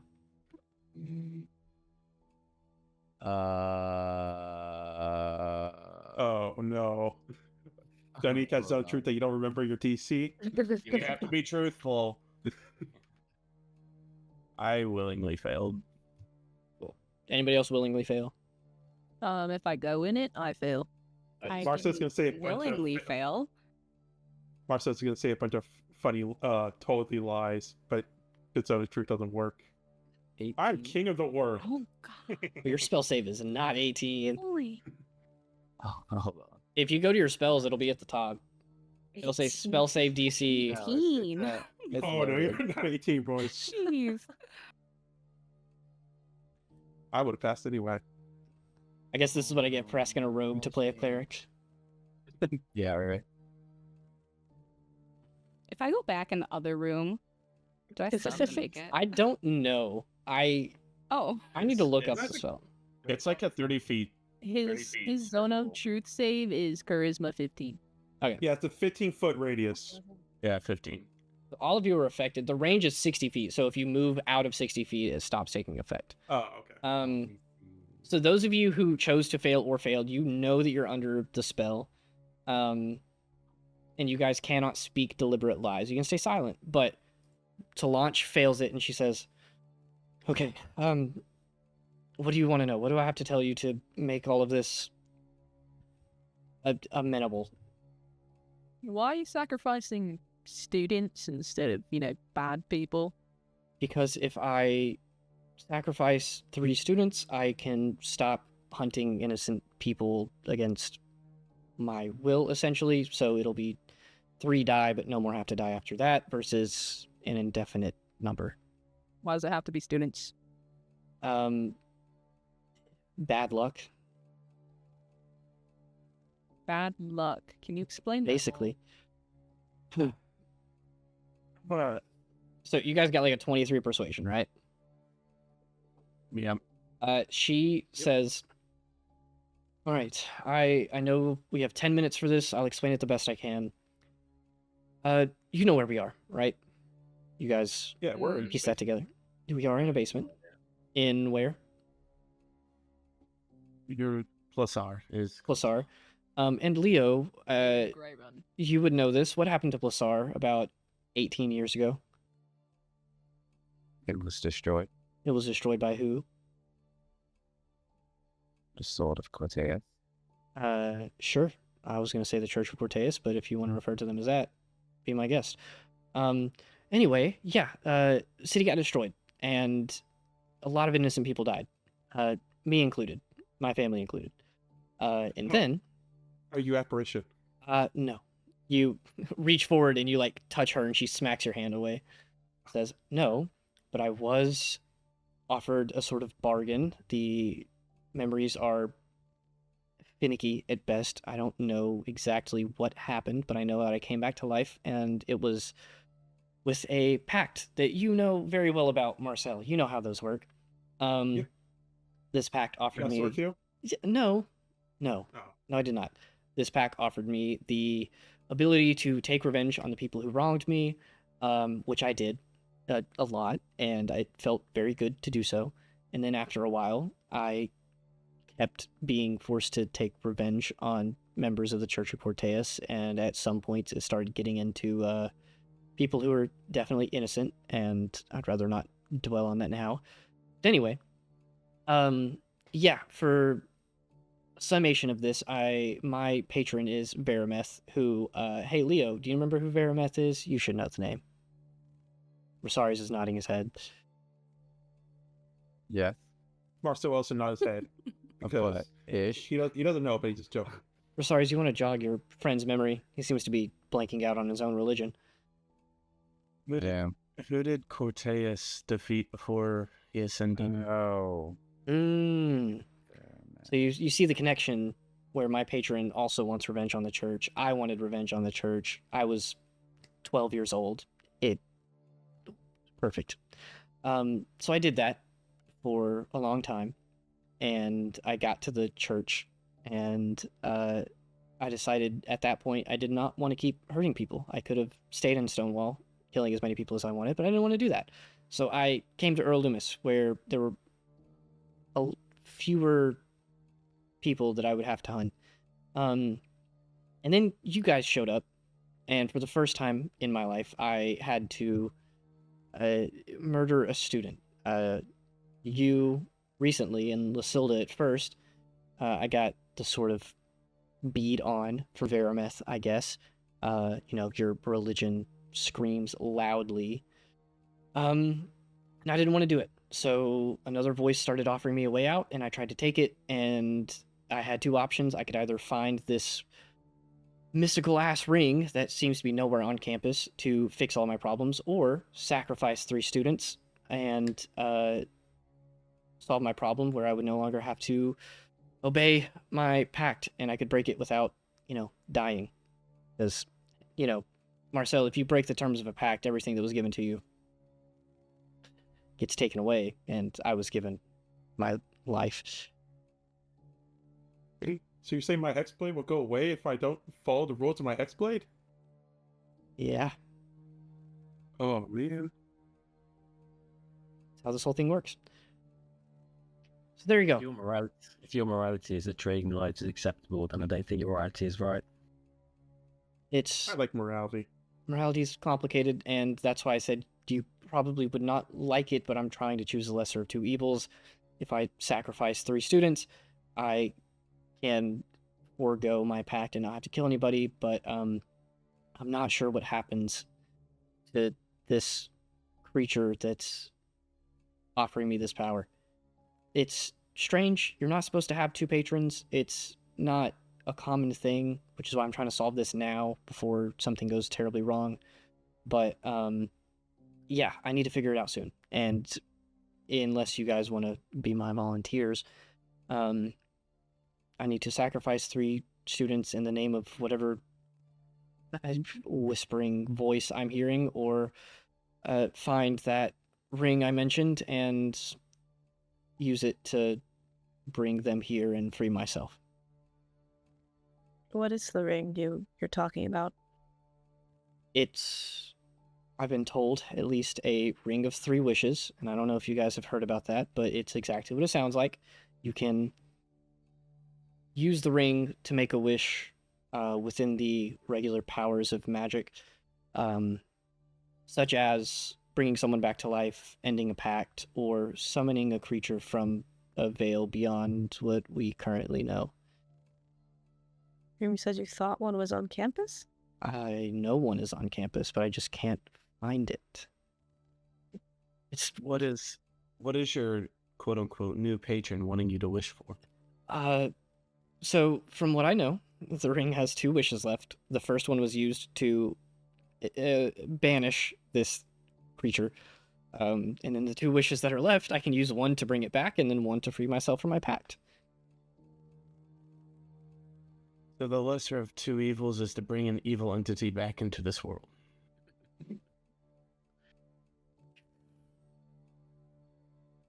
I don't want to kill people. What was the third option to get out of your pact? Die, I guess, which I would like to not do. Is that so That's correct. wrong? No. Could you not What's use... the lesser of 2 evils? 1 life, or 3. I'm in the fan of got a no point. life, but no more life, guys. Let's kind of cut the whole killing thing. It doesn't really seem like there's any other option here. Well, I mean, maybe the ring says you can break your pact, right? You could summon. You Well, could who use said just that? break Who the said pact. that she needs the ring? Maybe one of us can use the ring to break the pact. I think you'll definitely That's what come you- That will break my first pact, but what about the second one that And now I've you just like made? want to break it. You have 2 wishes. I thought it was the ring of 3 wishes. That's what you're going to use him for. There's only 2 wishes left. So you break the first pact, and then you'll use the other wish to break the second pact. She sort of squints and looks at Leo, and she gazes at you. Leo, I'm gonna ask you, do you want to be under the effect of your own spell? Sure. She looks at you and she says, "And you, why has your name suddenly started becoming fuzzy and hazy in my brain? I don't understand. What did you do?" Honestly, I couldn't tell you. Ava's stepping away from Leo a little bit. Marcel is hugging Leo. It's like, don't worry, Leo. Hi, Leo. This stuff Leo, is yeah. complicating. You're Being a scaring warlock me. is not- Leo, Being how a did warlock is you- not easy. How did you bring Lucilda back? I don't know. I heard someone talking to me. A whispering voice that offered you an ability that you really needed in the moment, and it said that it would call in a favor at another time. Yes. Hmm. Then I'll use the third ring, the third wish to break your There's only 2 wishes, Marcel. The first Oh. one's already been used. pact. Oh, really? No, I didn't know that. Banish the evil creature that she wants to bring back. But I don't know who was talking to me. I didn't know either.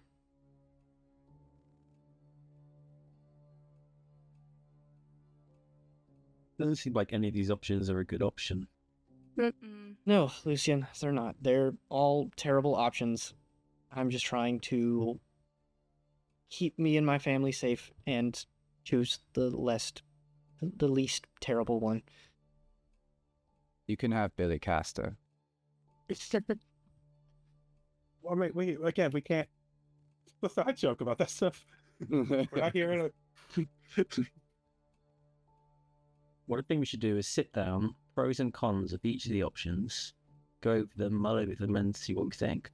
I do not have time for that. How much time do you have?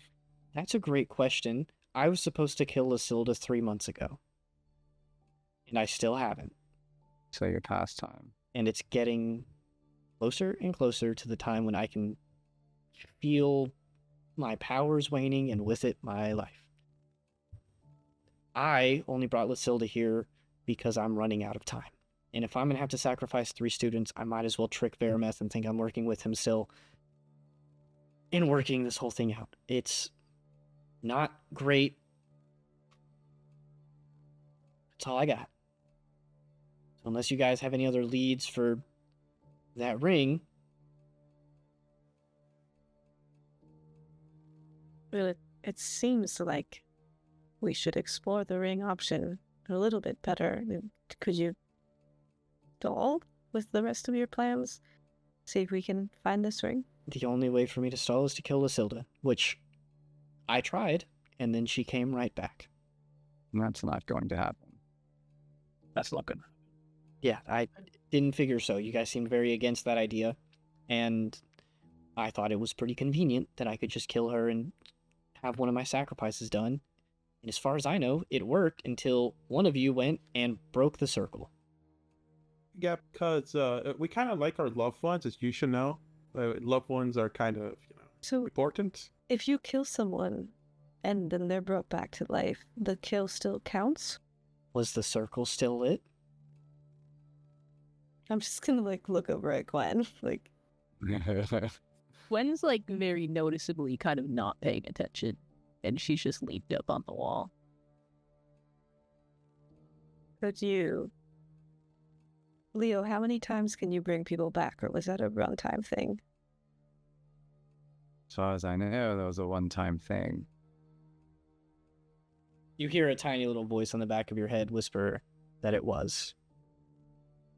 Oh, it's definitely a one-time thing.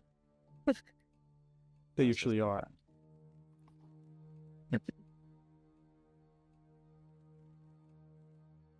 Well, we're not making much progress here. Hey, Professor, Yes. what was it like getting revenge? It was great at first. It was fantastic. You know, little 14, 15-year-old me thought I was so big and bad. Stalking in the shadows, using powers from wherever in the hell they're coming from to, you know, take out evil people. At least so I thought. And then, you know, I met a couple decent people along the way. Didn't think that they were influencing me that much. I get up to Stonewall to, you know, finish my job, root out the church once and for all. Couldn't do it. How'd it feel? Shitty at first, but now I know I did the right thing. Like I said, I don't want to kill any more people. I am tired of it, especially because so many of them were probably innocent. I'm at the get revenge part. It's satisfactory for a moment, and after that, it just weighs on you. It does become hollow. All right. You'll learn soon enough when. Where did that mask come from? Oh, he doesn't need a mask. The mask is no longer needed. Oh, you're just like that. Alright, I take it back. Tilanche does not say that. If you're not wearing a mask. Yeah. Yeah. As I said, it was. Oh yeah, I already sent you something for it. If you read it, I did not. I'm a teacher. I get home late, and then I had to take care of the cat. About to die. Yeah. So Tilanche looks at you guys one last time, and she says, "Well, you guys seem pretty, you know, open to helping me with this. So, how about I make you a deal? I'll give you 3 days to come up with an alternative. At the end of that 3 days, somebody is coming after Lysilda and Leo, and the third person is just whoever resists the most."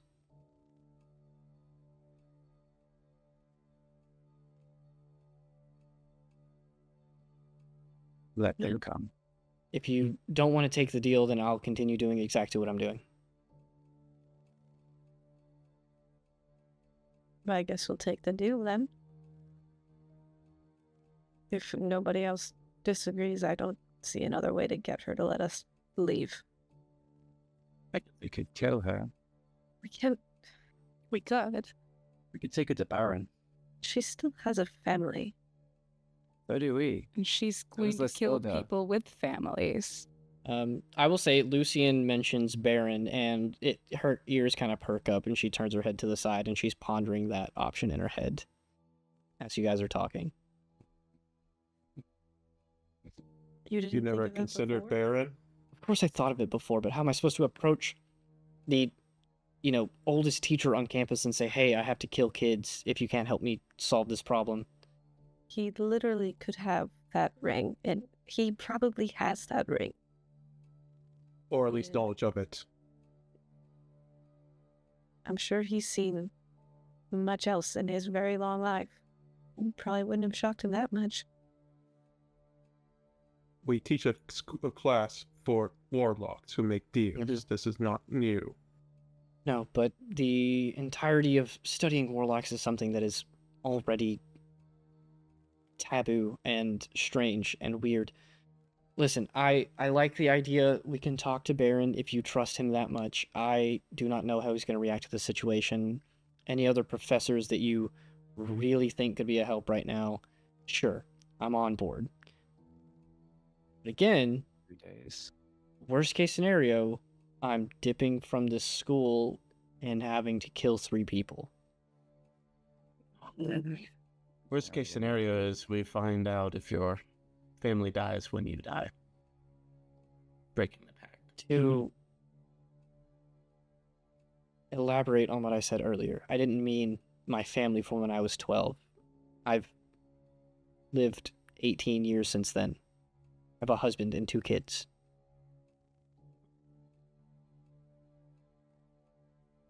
So, He's been knocked on the head a little too many times. Shut up.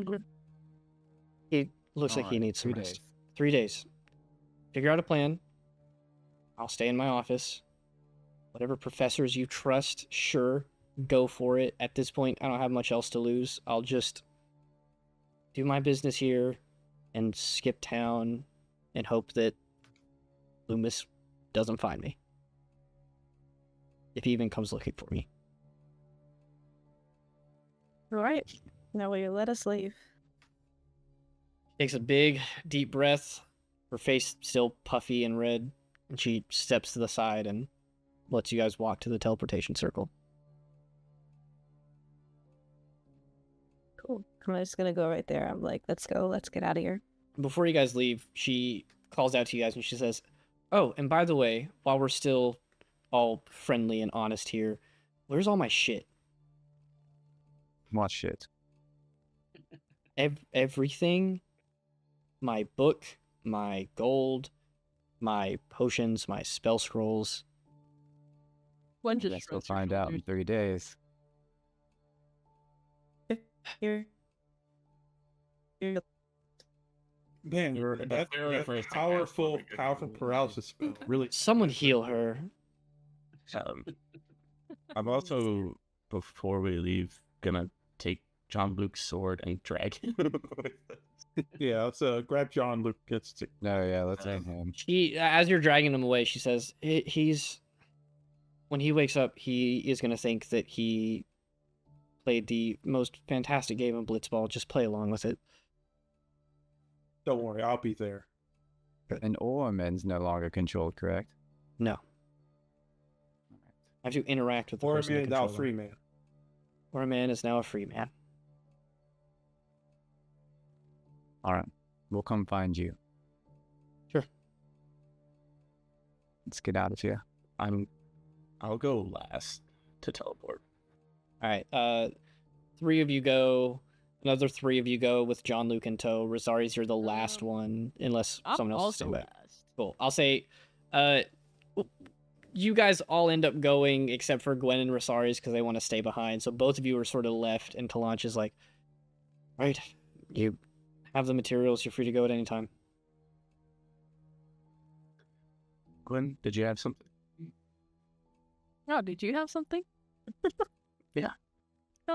I'll stare at Tilanche and say, if you try to hurt my friends again and my eyes start to go bright blue, you will die. She looks at you and she says, I know the spell's no longer in effect, but I have no doubt that there's some truth behind those words. I hope it doesn't come to this, but if you think it's so necessary, I can make you one of the 3 sacrifices. Good luck. I want to say that right now. Does Rosaris teleport back on his own, or does he wait for Gwen? I think I'll stand and wait for Gwen to see if she is coming with or what. I'll come with, but if you do skip town and you did want to sacrifice anything, the druids north of Mount Chemo would be pretty good options. And then she goes on the teleporter. She kind of just squints her eyes a little bit at you, trying to figure out the meaning behind your words. And then you guys teleport out and are back at the school, which we are past our cutoff time. That's going to be it tonight. We will pick up again. Yeah, we'll pick up again next week. See how this shit pans out, how you guys plan to solve the situation. But for now, we're just going to let it simmer. All right, that's it for this episode. I guess we'll catch you guys next time. Bye. All right, bye.